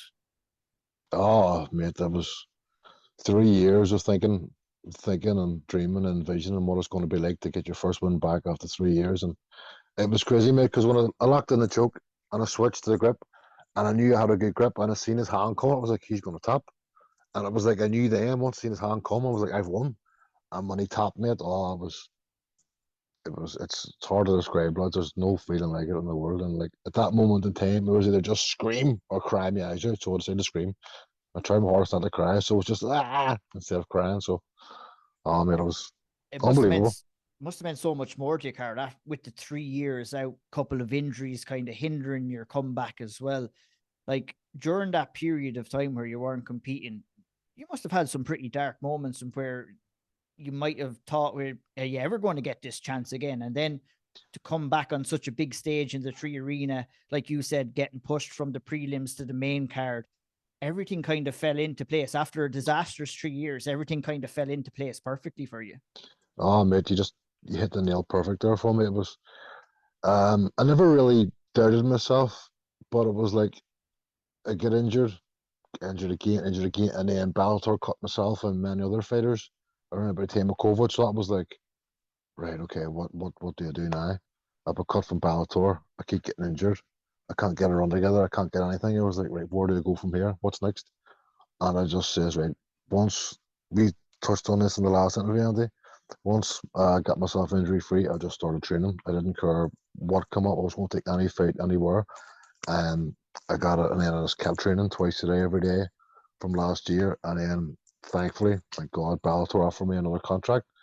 And I took it with both hands. And then, like you said, Ian, to go on to the Bellator in the 3 Arena, to get bumped up from the prelims to the main card, to beat a guy in the top 10 like Albrechtsen, that was just perfect. I mean, after 3 years, I couldn't have asked for anything better. If you had told me when I was cut from Bellator and I was getting these injuries and I wasn't fighting, I could barely train, if you can just stay strong in 3 years, or 2 years, whatever it was, this will happen. I probably wouldn't have believed you, but I never doubted myself. I knew something was coming. I just didn't know what it was, and it turned out better to be than I could ever expect. Yeah, I mean, Karl, the moment was incredible. The performance was fantastic, and you really kind of claimed everything with 2 hands. You made the most of your moment, because not only did you get that phenomenal comeback win, but then to get on the mic and call out a legend like Yoel Romero, was that something that was pre-planned, or was that spur of the moment? I wouldn't say pre-planned, but I had it in my head. I was like, who in Bellator would you love to fight? And for me, like, the only thing that could beat winning a world title is fight like Fedor Emelianenko, fighting someone like Yoel Romero or Chael Sonnen. Like that to me is like winning a world title. Fighting one of them 3, because like, especially like Fedor, because like my dad loves Fedor. I grew up watching Fedor when I was 10, 12. So to fight him, even if Fedor kills me, it's like, I fought Fedor. And it's Yoel Romero's the next best thing to that for me. So it's like, what have I got to lose? If Yoel Romero knocks me out in 10 seconds, so I get knocked out by you. I fought Yoel Romero. Do you know what I mean? And like, nobody's calling him out. Nobody wants to fight him, where I genuinely do. And it's like, after my last fight, after my last performance, it's like, okay, right, there could be some, if I keep going the way I'm going, it's a possibility. And it was sort of tongue-in-cheek there. I knew Bellator probably weren't going to give me, but I was like, I'm going to say it, just throw it out there, and the law of attraction, it might come. And after, if I could put this guy away, a great performance, and maybe win another fight, and Romero doesn't win the title, then maybe we might be close enough. Do you know what I mean? You never know. You never know. It's just, for me, it's like, that's as good as winning the world title, fighting someone like Yoel Romero. Do you know what I mean? And it's a win-win, no matter what way it goes. It sounds like legacy. That's what you're, you know, Yeah, looking at that's, from a legacy yeah, perspective. yeah, 100%. Yeah. Yes. And if you don't ask, you'll never receive, Karl. Anyway, I think No, that's exactly, you know. but Yeah. exactly, and it's like guys like that, like, you test yourself. I mean, I'm at that age. I'm 31 now. I've been doing this for 12 plus years. It's like, why would you want to fight those guys to see really where you're at? Do you know what I mean? That's the way my way of thinking right now. Anyway. This may be a stupid question to ask a fighter. Is there any fear calling out someone like Yoel Romero? No, I mean, I don't mean to sound like cocky or arrogant, but I don't really fear anybody. It's, if you ask most fighters, it's the fear of letting yourself down, not performing. You're not afraid of any man, but it's like, you're afraid of getting embarrassing yourself or letting yourself or letting your team down. You're not afraid of getting hurt or getting knocked out or getting submitted. It's just, it's more the occasion. Like, do you know what I mean? You don't fear any man in particular. Well, I don't anyway. It's just, I fear not doing myself justice in a fight. That's the biggest thing for me. Leaving a fight and the one that didn't put up my all, or I could have done more, or, do you know what I mean? Well, you didn't get the Yoel Romero fight this time around anyway. You know, we've talked on the podcast, and I've kind of lamented openly on social media, and John, your coach John Kavanagh, has responded. We were a little bit confused by this matchup in that you're fighting a dangerous guy in Maciej Grozanski, who's fought a teammate of yours, beaten Will Fleury. He's not ranked. It was a little bit peculiar, and we didn't really understand it, to be honest. When you were presented with this matchup, was it an opponent that you were expecting, or were you hoping for something else? I was like, is that how you spell Yoel Romero in Cuban or something? That doesn't look like Yoel Romero's name. But I mean, after my last performance, I expected to fight someone in the top 10 at least. That's what I was thinking. But at the same time, too, lads, I haven't fought in 3 years, and this is my second fight in 5 months. So for me, it's a win-win. So I said to Bellator, I want to fight someone in the top 10, above me, preferably in the rankings, but I'll fight anybody. And they give me this guy. I was like, okay, no problem. Do you know what I mean, lads? After being out for 3 years, 2 fights in 5 months, in the space of 5 months, it's perfect. So I want to keep this going. So when they give me him, it was like, okay, no worries, no problem, I'll do. And then my way of thinking is, if I put on a good performance against this guy, this would have to give me someone in the rankings. So just take it. It was a no-brainer. Anybody they give me, I was going to take it. Going into this one, do you think it helps the fact that you train with Will, who's obviously fought against him before, and I know how that one went, but he had the whole training plan in place for that, and you would have been a key part of that camp. Does it help knowing that? Yeah, not really. I mean, yes and no, but because at that time when Will fought him, it was when COVID was going on, so the gyms were really closed back then. And at the same time too, Will was walking about at 93, 94 kilos then, and he took that fight at light heavy, and Will now is 105, 106 kilos. And Will wasn't really training because the gyms were closed, so it was like, even though he's fought Will, he didn't really fight the real Will.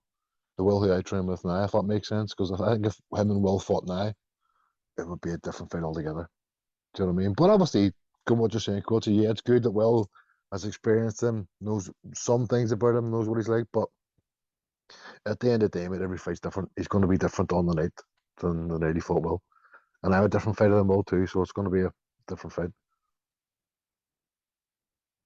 Since going down to SBG, Karl, and getting the chance to work with the likes of Will, and obviously Johnny Walker is there as well, that must help you gain great strides in your skill set and leveling up per se.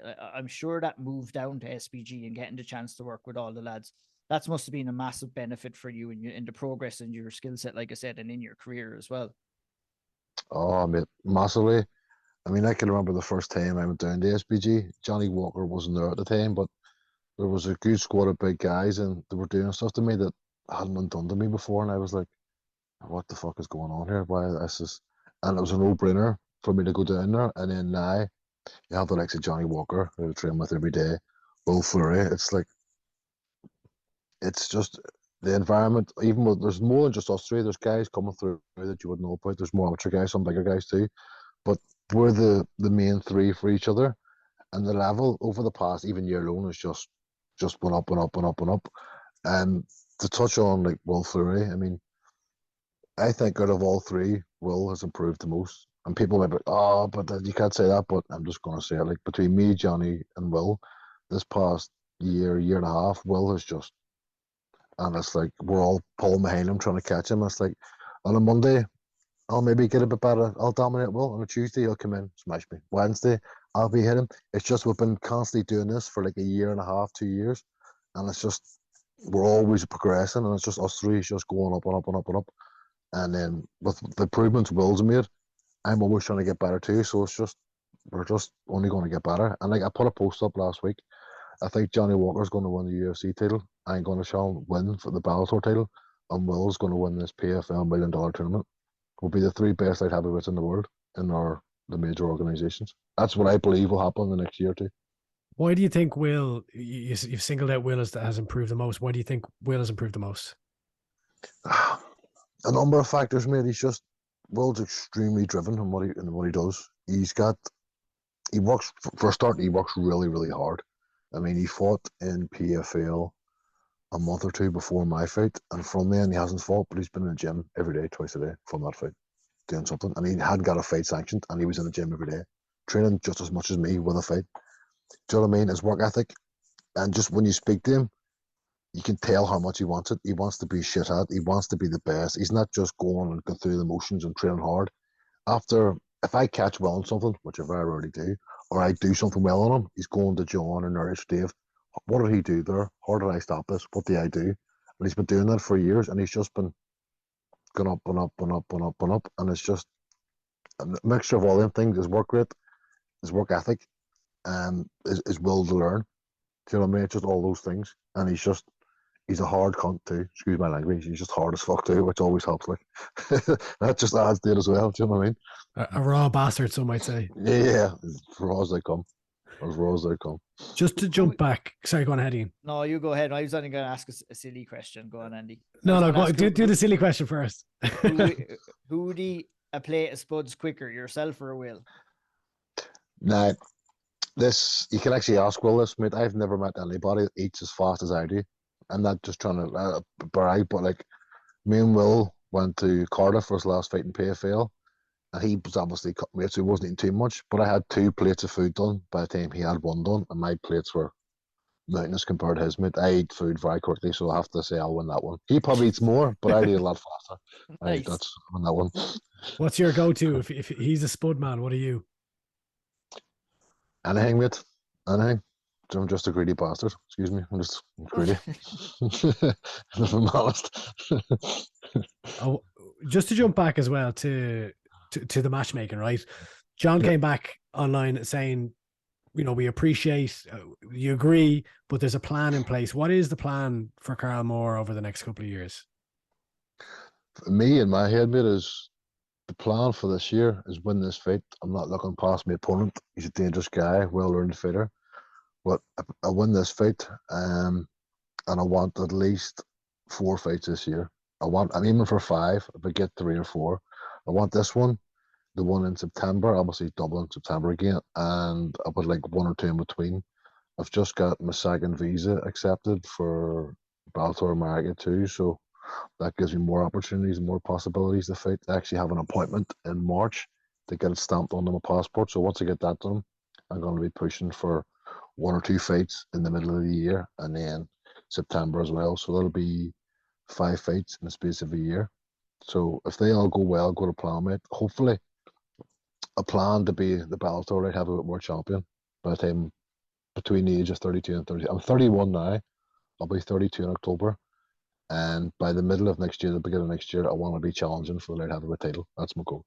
Yeah, I mean, that's really positive to hear about the visa because, I'll be honest, typically when I hear SPG fighters saying, I want to fight 4 or 5 times a year in Bellator, I'm immediately thinking, well, good luck with that. You're going to fight February, September, and that's it. But we now see, the likes of James and Leah being matched in the US. I know Richie Smullen said the same about the US visa. Do you think it's more realistic now that you can get a bit more active? Yes, mate, 100%. Like you touched on there, it's like the visa, like it opens up so much more opportunities for you. And obviously they have cards in like Milan and London and Paris and places like that, but there seem to be stacked up with other European fighters from the area the show's in. So the fact that I've got my visa now means that I can fight in America too, mate. So yeah, I'm just more options are better, Andy. Do you know what I mean? Yeah, in as terms to the fight, Karl, with Magic coming up, what kind of threats do you feel that he possesses for you, if any, or in comparison to what threats that you possess to him? Are you going out there just to make sure that you have a good, solid performance? Do you go out there with a mentality to finish every fight? How do you approach? Do you approach fights differently, or have you approached this one any differently than once previously as well? It's a good question. Most fights approach pretty much the same, but obviously there's certain wee things you might tweak or you might work on within regards to your opponent. But for this fight, I want to go out and try and get a finish, mate. That's my plan. I want to finish the fight. I'm ready for a 15-second finish or a 15-minute war. I'm ready for both. And also, he's very well rounded. I watched his last fight with Lee Chalrick. He's decent hands, good going backwards, good going forwards. And I think he's a jiu-jitsu black belt too, so he's well versed. He's good on the ground, good on the feet.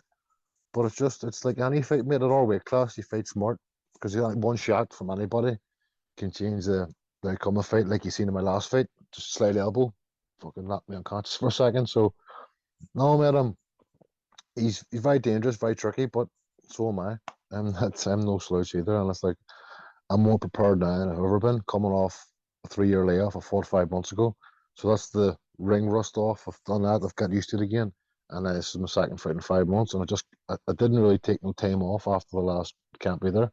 I took a week off, and I was still training that week, and I've just kept the ball rolling from then. So yeah, man, I'm just going to go out and try and finish him or decisively beat him over 3 rounds, whatever happens. I'm ready for it all.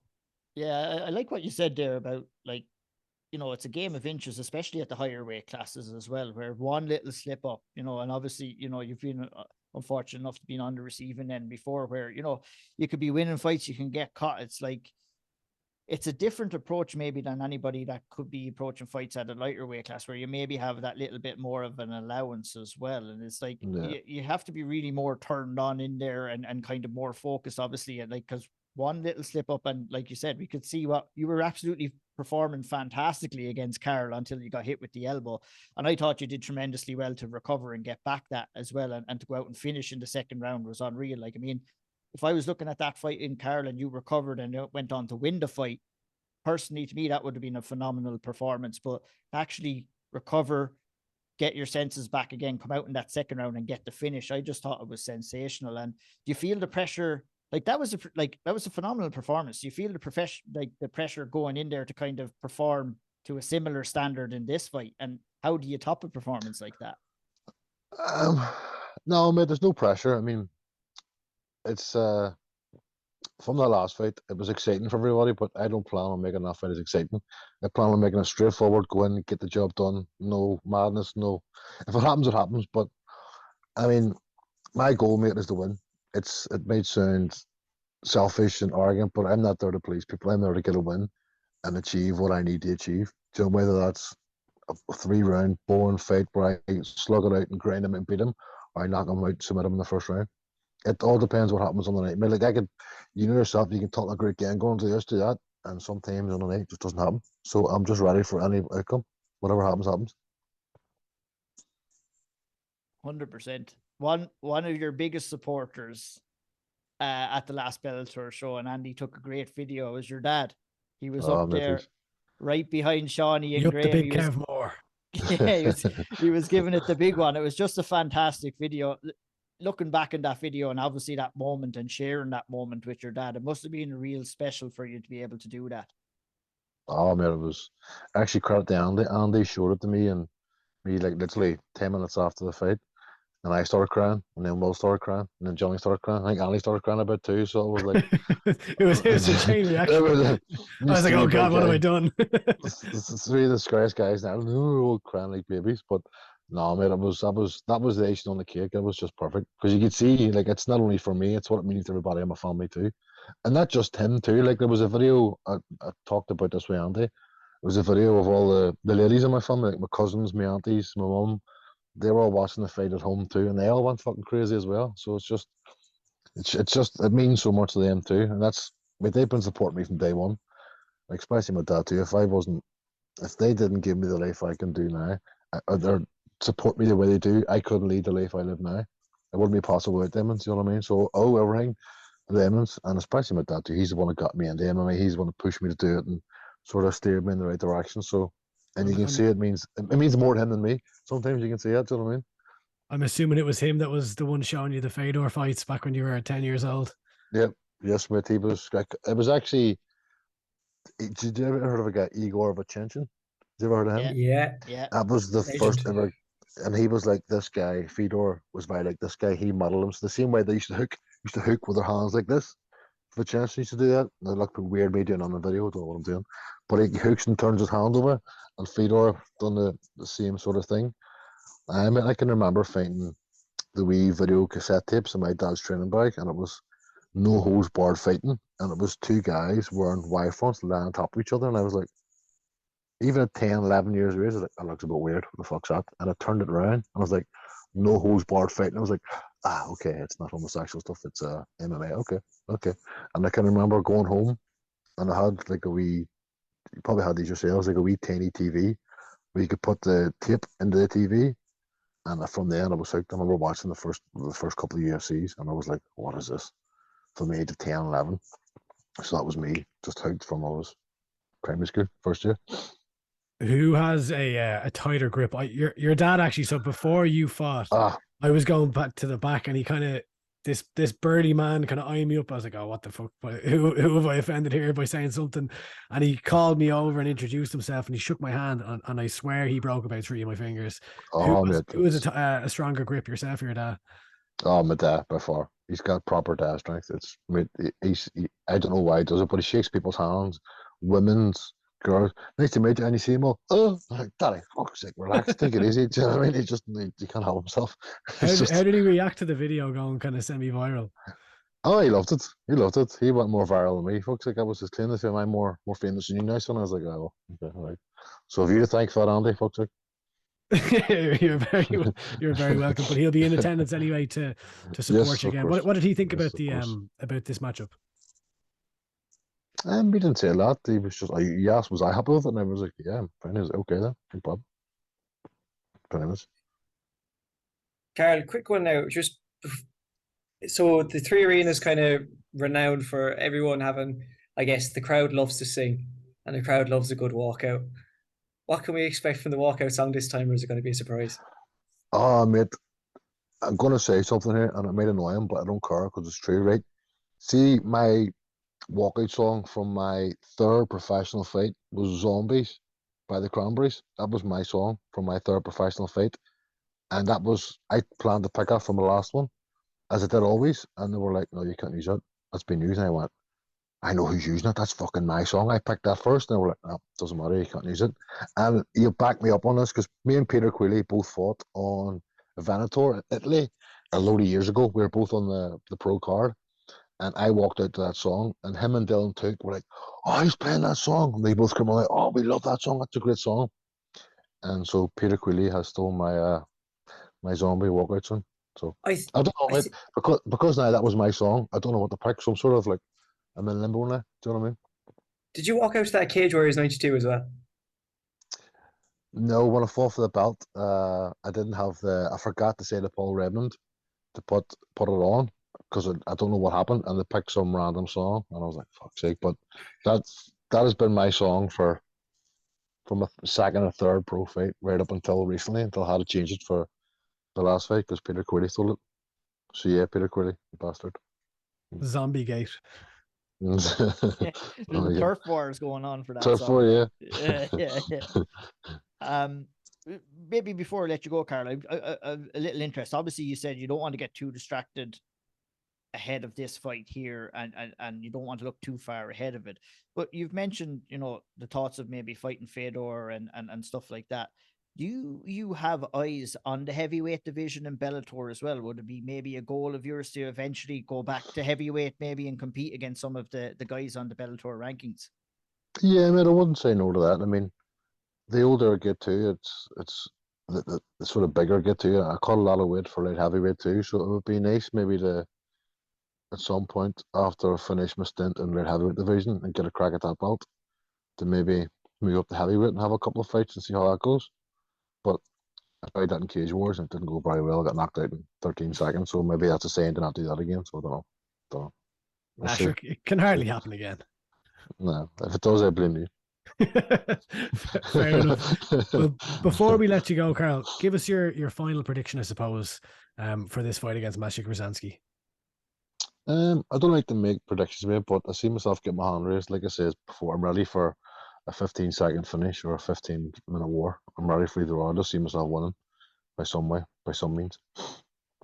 Well, it's a great card coming up. I'm looking forward to seeing you back in there, as I'm sure Irene and Caoilte and all of us.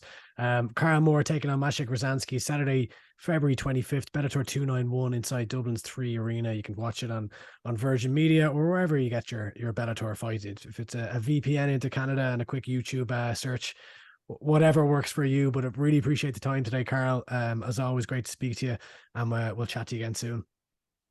My pleasure, lads. Thanks very much for having me on. Appreciate it. All right, lads, we'll take a look at the rest of the card. Obviously, it was great to catch up with Karl there and get his insight on his fight with Maciej Grzanski, Bellator 291. But we've got a bunch of other fights on that card as well, lads. Obviously, look at the title fight in the main event. No Irish interest in that. Yaroslav Amosov will rematch Logan Storley. We've got Pedro Carvalho. Well, hang on now. He's been training in SBG Ireland. Are we going to claim him? He's Irish. Like, hang on a second now. Hold on. First Irish Bellator champion. Yeah. We can claim him. We can claim him. So he's spent 2 weeks at SBG. So that's enough for us. That's enough. Pedro Carvalho, Jeremy Kennedy, title eliminator there, 145-pound division, if you ask me. The return of Sinead Kavanagh. Peter Queally is back against Bryce Logan. Kieran Clark takes on short notice replacement Leandro Sinis. Kenny Mokahana taking on Craig McIntosh. Karl Moore, obviously, who we spoke to just recently. Brian Moore's coming back against Luca Avin. We obviously have Daniel Scatizzi, honorary Irishman. A great interview that you did with him too, Andy. I really liked that and enjoyed that. Charlie Ward is back in action. Dara Kelly, Hasil Ajouj. My goodness, it's look at Richie Smullen as well. Look at we were kind of too many.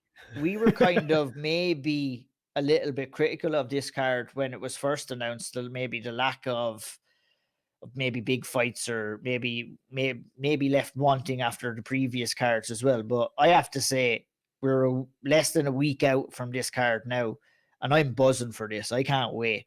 Andy, you've done a phenomenal job, obviously, hooking up and speaking with everybody that's kind of going to be fighting on the card. I spoke to Kenny Mokahana, obviously, Hasil Ajouj myself. That helps in the kind of excitement of things as well, where we can play a little bit a part in telling these guys' stories. Andy, really, what's the biggest story for you for this Bellator Dublin card? What are you looking forward to most? I'm sure there's one of a number of things. Yeah, like I was actually thinking about this because I knew we were going to be speaking about it, and I was trying to think which is the fight that stands out the most. And I actually don't really have an individual one. Like from a competitive from a sport perspective, Pedro Carvalho, is that how you say it? I don't know. I'm trying to get it right. But that fight, that it's got title implications. I think, I mean, really the biggest story, which won't be focused on for this card because it's a card full of Irish fighters, is the return of Yaroslav Amosov. A guy who's been, off fighting in the war in Ukraine, defending his country, hasn't fought in a couple of years now, and is looking to reassert himself as the champion of the division. But there's definitely some Irish interest here too. Like, how is Sinead Kavanagh going to look coming back off that injury? Can she push herself right back into the title mix? Karl Moore, can he build off the momentum of that amazing win last time out? Richie Smullen, Richie Smullen is back in Bellator. Richie Smullen has always been a very competitive fighter. He didn't have the most fan-friendly style in his first run in Bellator. He went away, parted ways with the organization, and has been finishing fighters ever since. Now, the question for me coming to this one for him though as well, he's been finishing guys, but it's hard to tell how good they are. But he's fighting a guy here in Piotr Niedzielski. If he goes in and finishes Piotr Niedzielski, that puts him right in the mix at 145. So, and then but then there's interest, as you said, there's interest in every Irish fighter because we know these guys. We know the little intricacies of it. But it is probably pretty hard to stand out going into an event like this if you're one of the 12 SBG fighters who are performing on the night. Yeah, that's the thing. Like, I mean, there's lots of little mini stories and mini narratives that can be created from a lot of these fights, Caoilte. What are ones that are maybe standing out to you? Or what one are you looking forward to most? Or is there a couple that are standing out, or a couple of storylines that may be potential? Obviously, we have a lot of title implications that could be here. Obviously, Karl Moore is a hot commodity in the light heavyweight division. Pedro is going to be putting his name in the mix for another shot at featherweight as well. Peter Queally coming back, can he get a win and throw himself back into the mix in the lightweight division too? Like, I mean, the stories coming out of here are endless. So the big one for me is the Sinead Kavanagh one, to be honest. You're looking, she's coming in here after a big injury that came in her last win, and she's trying to avenge a loss that she had over, it was a doctor stoppage over a cut. So now, like, the narrative building is like, how does she look at coming back from injury? Can she avenge this loss that's on her record? And what impact can that have if she can get the win? Does it have title implications? I believe it can. It would, because we thought she was going to fight Cyborg after she beat Leah. So now, if a win here could certainly line up that big fight. And yeah, I think that could be one of the big, that's, in terms of storylines, I believe that one's the biggest one for me personally. And it's the one I'm likely looking forward to the most. Pedro Carvalho, I think he's got a massive opportunity as well.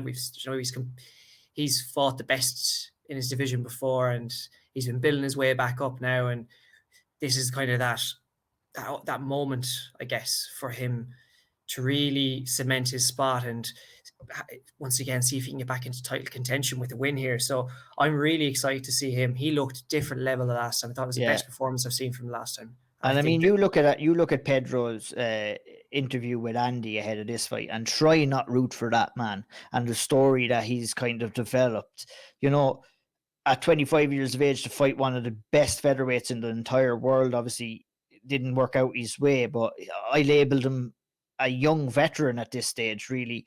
You know, coming over there, making a massive amount of sacrifices, being away from his family, being away from his kids, you know, coming over to Ireland and working and as a kind of cleaner and cleaning toilets in the hospital in Dublin.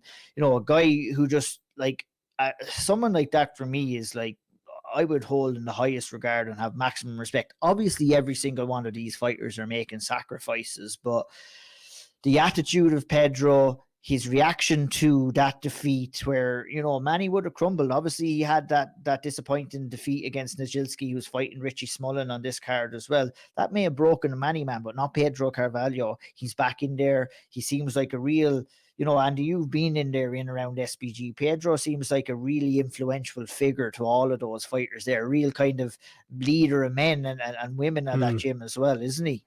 He is. He's the guy. Like I seem to always. So when I go in, because I work a day job and it's typically in the evening time. So most of the regular classes are for, I'd say, you know, sparring and stuff during the day, but I'll always catch them when they're doing their strength and conditioning or their it's you know, they'll go from the assault bike to the treadmill to squeezing the bike. Like, they've all these different exercises they do. And it's, I think I'm trying to remember the name of it now, but it's something like a killer workout or whatever the name they have for it. And Pedro's always the one leading the way. He's the one, like, directing traffic, being like motivating the rest of the guys who are living there in SBG. And he's the vocal captain, at least for a core group of them, because it's, you know, the gym is huge, but like you hear him, and it's very evident that he puts in the work, that he has kind of cultivated this bulletproof mindset through the conditioning work, through the overall work that he puts into his training. So yeah, he's definitely one that I've noticed stands out when you're in the gym. Yeah, 100%, and you can tell that with, you know, the way other fighters. It's the Inferno. Sorry to cut. It's the Inferno that's come back into my brain, and it'll wreck my head if I don't say it. The Inferno, I love it. Jesus, yeah, because you're probably burning after that one. I'd say I wouldn't probably walk for 2 weeks if I did one session of that. Look at Brian Moore coming in against Luke Iovine, not the opponent that he would have been expecting to face off. Was calling for Leandro. Higo deserved to get a shot at someone like Higo, or a ranked opponent, in my opinion. He's going to play the cards that he's dealt. His mentality and his attitude towards fighting, even at this later stage, doesn't kind of throws the ties out of the palm.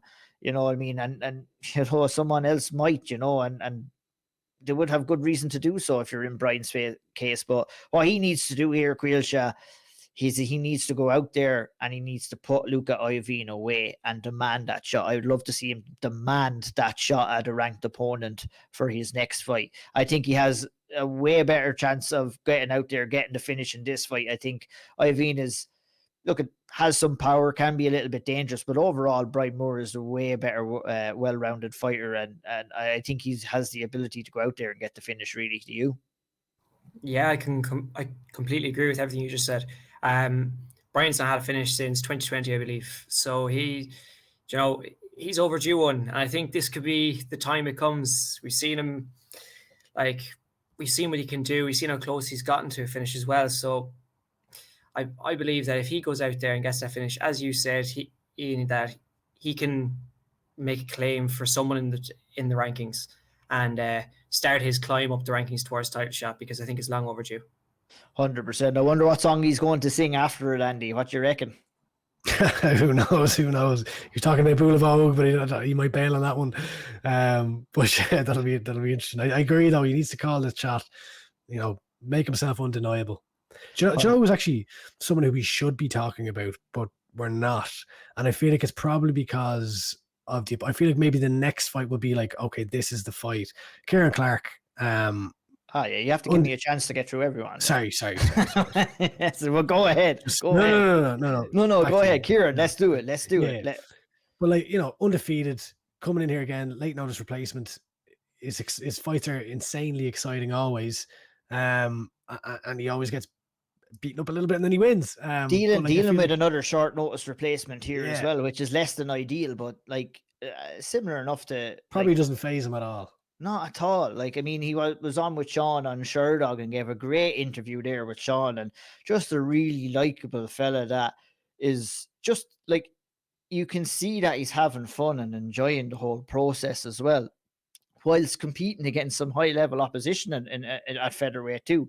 There's a lot of featherweight interest on this card. We've got Kieran, obviously, and Pedro that we've talked about. We've also got Kenny Mokahana.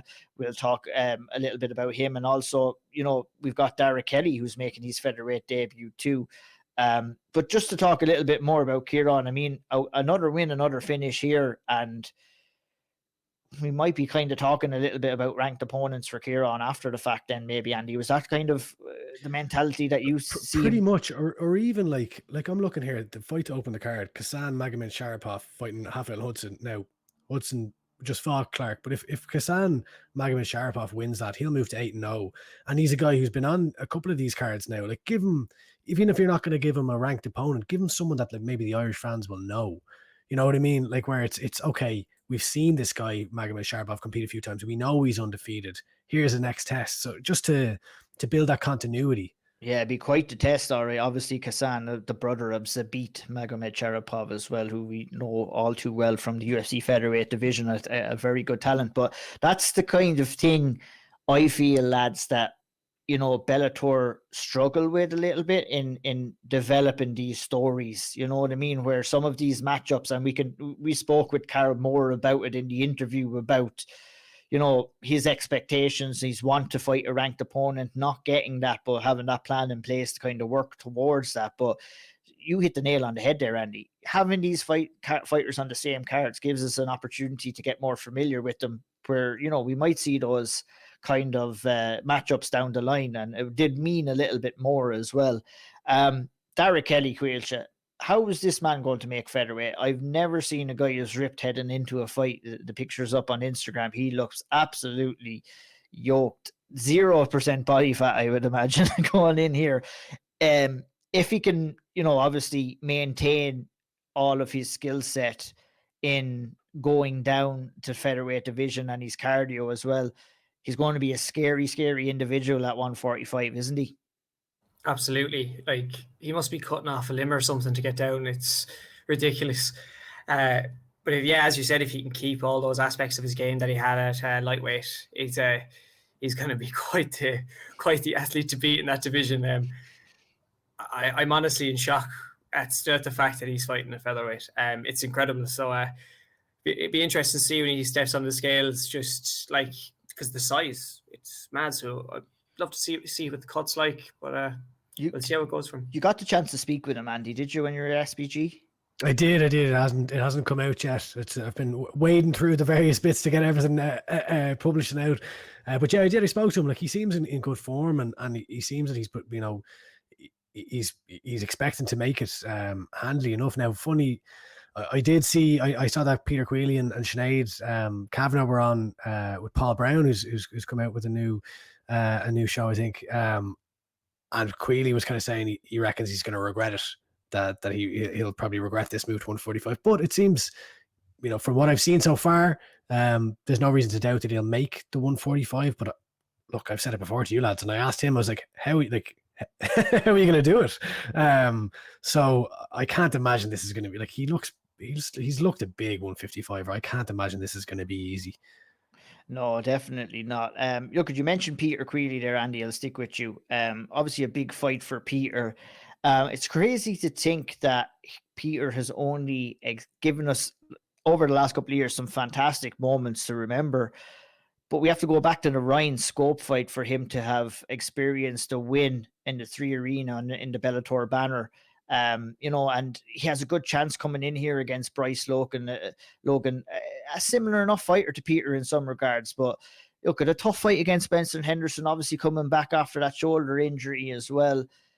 This is a huge one for Peter, kind of to come back in, and I would love for him to go in there and get the win and to experience getting his hand raised in the 3 Arena again. Like, the man deserves it more so than anyone else really on the card, I would say.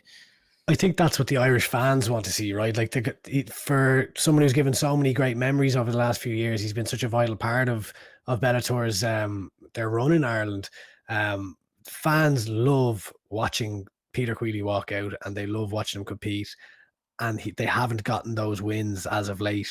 So I think it's all well and good to cheer for the walkout and all that, but the fans want to get behind him and roar. And I remember watching that fight against Scope, like, that was insane, because Scope was putting it on. Like, he dropped him with that big head kick. It looked like Queally was out for the count almost, and he just kept going, and he broke Scope. And like the volume when he put him away and kind of embraced the crowd was just absolutely incredible. So it'd be brilliant. And I think a guy like that, you said, Ian, there, Bryce Logan, he might be a bit like Peter Queally. I think Patricky Pitbull in a way was a bit like Peter Queally in that they kind of go head to head, toe to toe. But Bryce Logan isn't a Patricky Pitbull at the same time. He's not at that level. So I think to give, the Benson Henderson fight was a snooze fest. I know Queally got dominated in it, but it was a snooze fest, and the crowd were very vocal in that, I think, as well.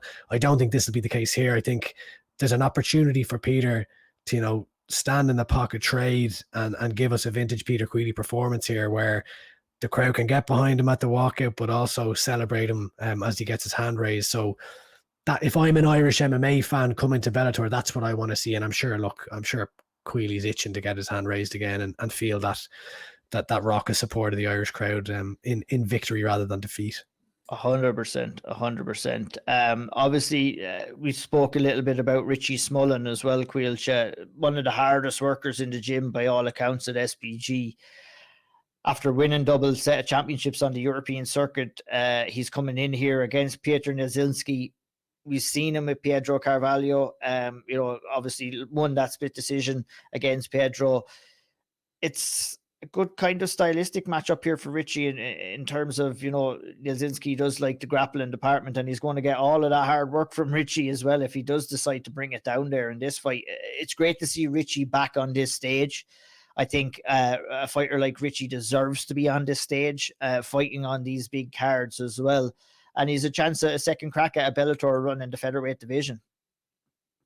Completely. And like, if it goes to the ground, it might suit him, as you just said. And then he has the added factor that he trains with someone day in, day out who's actually been in there with his opponents. So that will give him that extra layer of kind of maybe not confidence, but just understanding of how this guy feels inside the cage. So that could help quite a bit.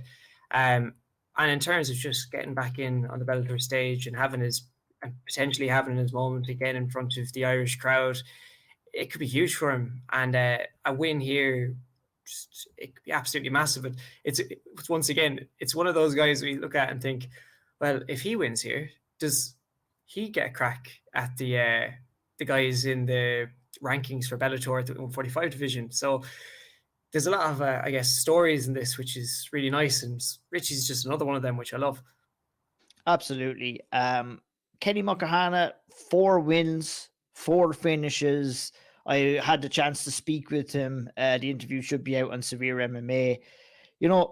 Using this fight, Andy, I asked him, people have been labeling Kenny a little bit of a submission specialist. And, given what performances that he's been producing, that's fair. But Kenny himself wants to kind of showcase his more well-roundedness in this fight per se against Craig McIntosh, and he has a good chance to do it. Obviously, Craig is a tricky, long kind of rangy fighter that's good off his back, so can pose a few problems. But this is a kind of a good fight for Kenny to kind of get in there and showcase his ability. Said that we only probably got to see 60-70% of his capabilities in that last fight against Alex Bodnar, and it didn't really look that way when looking at it firsthand. A good chance for him to come in here and get another finish, and just a really exciting prospect as well in the 145-pound division. Yeah, absolutely. The two of us had a little chat about this. We were doing the 10-minute podcast on the individual fights on the SevereMMA Patreon. And yeah, I think this is a fun stylistic matchup because Craig McIntosh presents a grappling arsenal. He's a submission threat, which will make this really interesting to see. We saw Kenny choke Alex Bodnar unconscious there last time out. We've seen glimpses of his striking, so it'll be interesting to see if the fight plays out in the field a little bit more. But yeah, like Kenny was someone who was he had a really endearing performance both inside and outside the cage in his Bellator debut by getting that first round submission, and then also on the mic with John McCarthy in the cage breaking down the emotions were pouring out of him. So I'm just interested to see how he gets on. If he gets to win, how does he connect with the crowd?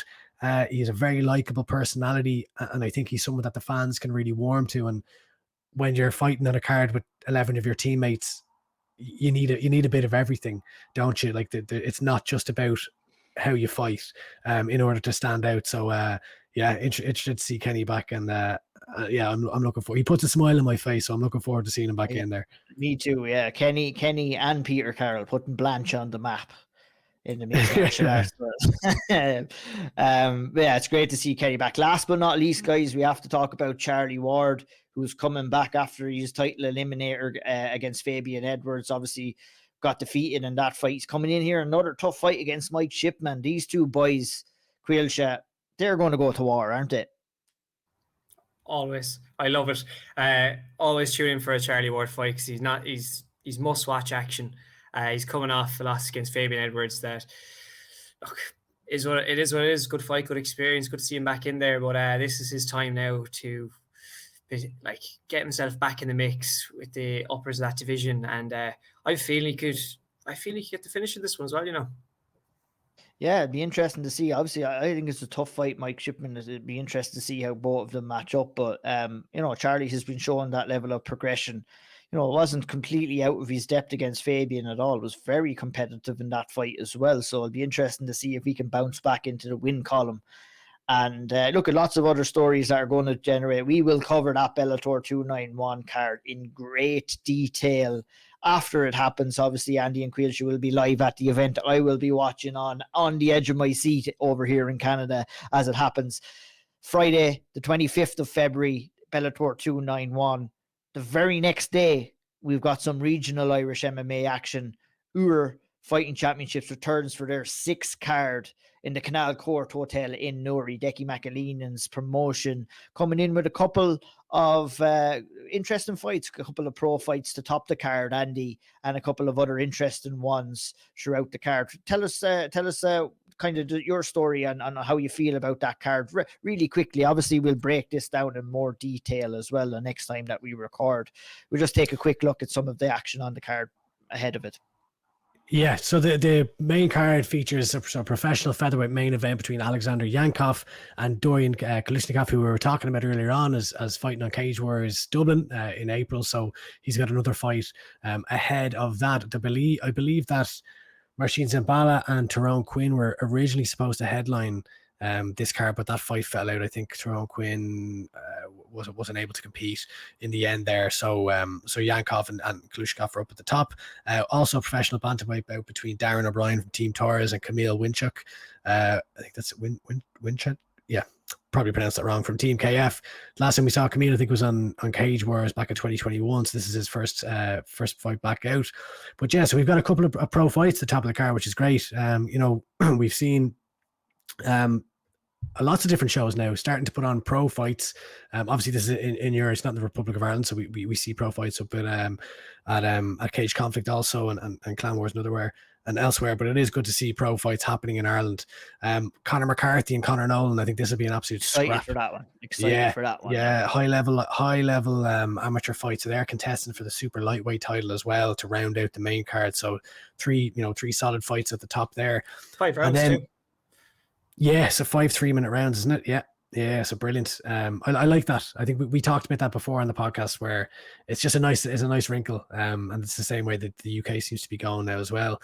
And then there's a heap of I'm looking, what stands out to me, and on a weekend where it's all SBG on Bellator, we've got so many different gyms represented here in Iúr, which I think is really important. And it's one of the wishes I had. I wish it wasn't all just SBG on Bellator. Nothing against SBG, obviously, but I wish there was more variety of gyms represented for these big shows. But Team Tara's and Compound Martial Arts going at it between Michael Cartmill and Aaron Boyle, Alex Josan versus Corey McLaughlin. You got Full Power versus Fight Academy Ireland. I'm trying to think. Let me see if here's a scrap here now. Amateur middleweight bout. Dean O'Driscoll, SBG Nice. Remember we were talking about him. Yeah. Last the Premier card, a huge raucous support, a really high level fight he had last time out. He's taken on Gareth McCormick, I believe is the older brother of Sean McCormick, fighting out of Fight Academy Ireland, who's making a resurgence. I think he's fighting. He's coming back on Cage Conflict also after a little bit of time out. Roman David from Team KF taking on Mantavidius Vasilius. Roman David, who had a fantastic performance on, was it the last Iúr card? It might have been. Yeah, it was against Conor McCarthy. I'm looking forward to seeing him back in there again. That was a tremendous fight in the welterweight division. So that guy is good, and yeah, like lots and lots of good fights on this. Just tons. And so what is like 1, 2, 3, 4, 5, 6, 7, 8, 9, 10, 11, 12, 13, 14, 15, 16, 17, 18, 19. Everyone just got to listen to me count to 19 as part of the podcast. We know that you can count that far anyway. 19. I can't go further, but I can get to 19. You gotta do it in Irish. Yeah. That's true. And can I just say, media hat off. I'll be full bias here now, just purely based on one interview. The man, the myth, the legend, opening the card, Georgie Pearce is back after his fantastic interview on SevereMMA. He's fighting in an amateur 64 kilo to open the undercard against Jared McAvoy. So Georgie Pearce, I wonder if Scotty Cokes will travel up to Newry there to watch Scott Cogie. Scott Cogie, yeah. He's on the developmental path. Yeah, look, that's a fantastic card in Newry the next day after Bellator. So won't think you're all done with all your MMA action on the 25th. You've got a good, solid regional card as always from Decky McLean and we're fighting championships the very next day. If you can't get to the event live, you'll be able to tune in and watch that on pay-per-view. So check out their Instagram for the links and that. And we'll share the links on our social medias as well. Yeah, ahead of that SevereMMA now. Like I think it's important for us, for everyone to support these shows and buy the pay-per-view, all that, because we need these shows in Ireland. Absolutely, because every single person that is fighting on that Bellator card in the big arena and 3 arena, they all fought in these kind of shows at some stage. So, join on all of these fighters' journeys, support local mixed martial arts. That's the key. That's the key to getting us up and going and getting the sport recognized, supporting these shows and all the hard work that everybody is doing behind the scenes. That wraps us up for episode 26 of the Auld Triangle. It was a pleasure, as always, to go through all the action and reaction from all the news in Irish mixed martial arts. Thank you to everybody for listening along. We'll have a ton of other content up. Obviously, the Bellator coverage is hot on the presses, as they say. Tune into the SevereMMA YouTube channel for all the in-person interviews that Andy did. Has done a tremendous job. Caoilte was over doing a fantastic job as well at the IMMAF Worlds. You can see all the reaction over there on SevereMMA.com. We will be doing one-on-one video interviews, in-person media day interviews. We'll have a ton of content over the next week, and arguably, I would probably say the best coverage of Bellator 291 that you will see in the world on SevereMMA over the course of the next week. We'll be back with the Auld Triangle sooner rather than later. Let's not put anything in stone here now, but we will see you sooner rather than later. We're not going to leave you as long in between shows for the next one. I can promise you that. Andy, thank you so much for your input and all the great work that you've been doing. Some fantastic interviews, and similar enough to Caoilte, and I'm glad to play a little part myself as well. It is special for us to be involved in just this little way in sharing these guys' stories from the very start of their career up until the big stages of their career. And that's what we will always try to do on the Auld Triangle podcast. I love doing it, as does Andy, as does Caoilte. And it's great to get together with the lads every couple of weeks to kind of talk about a really, really positive time in Irish mixed martial arts. So thanks to everybody for listening. Hit the subscribe button, hit the share button. Tell a friend about the podcast. Support us on Spotify, SoundCloud, iTunes, wherever you watch and listen to your podcast. Obviously, we are here on the SevereMMA YouTube channel. Hit the subscribe button there too, and don't miss out for any future episodes of the Auld Triangle. Final thanks to Karl Moore for joining us, and also check out our interview, a unique Auld Triangle special, Will Fleury, after his announcement that he is competing in the 1 million PFL tournament. That's it for this week, guys. We'll be back soon. Caoilte, see us out. I've got a new one this week. I've learned a Serbian word. This is Bogum, says goodbye, but otherwise, Slangafol. wait, Caoilte, what did you think of my impression of you last time now? Oh, lad, I thought it was me. I thought he was after pressing something on the soundboard, to be honest. It was like, Jesus, how long were you practicing that in the mirror, Andy? Tell the truth. No, I can't be giving away the trade secrets. All right, good luck, lads. We'll see you next time.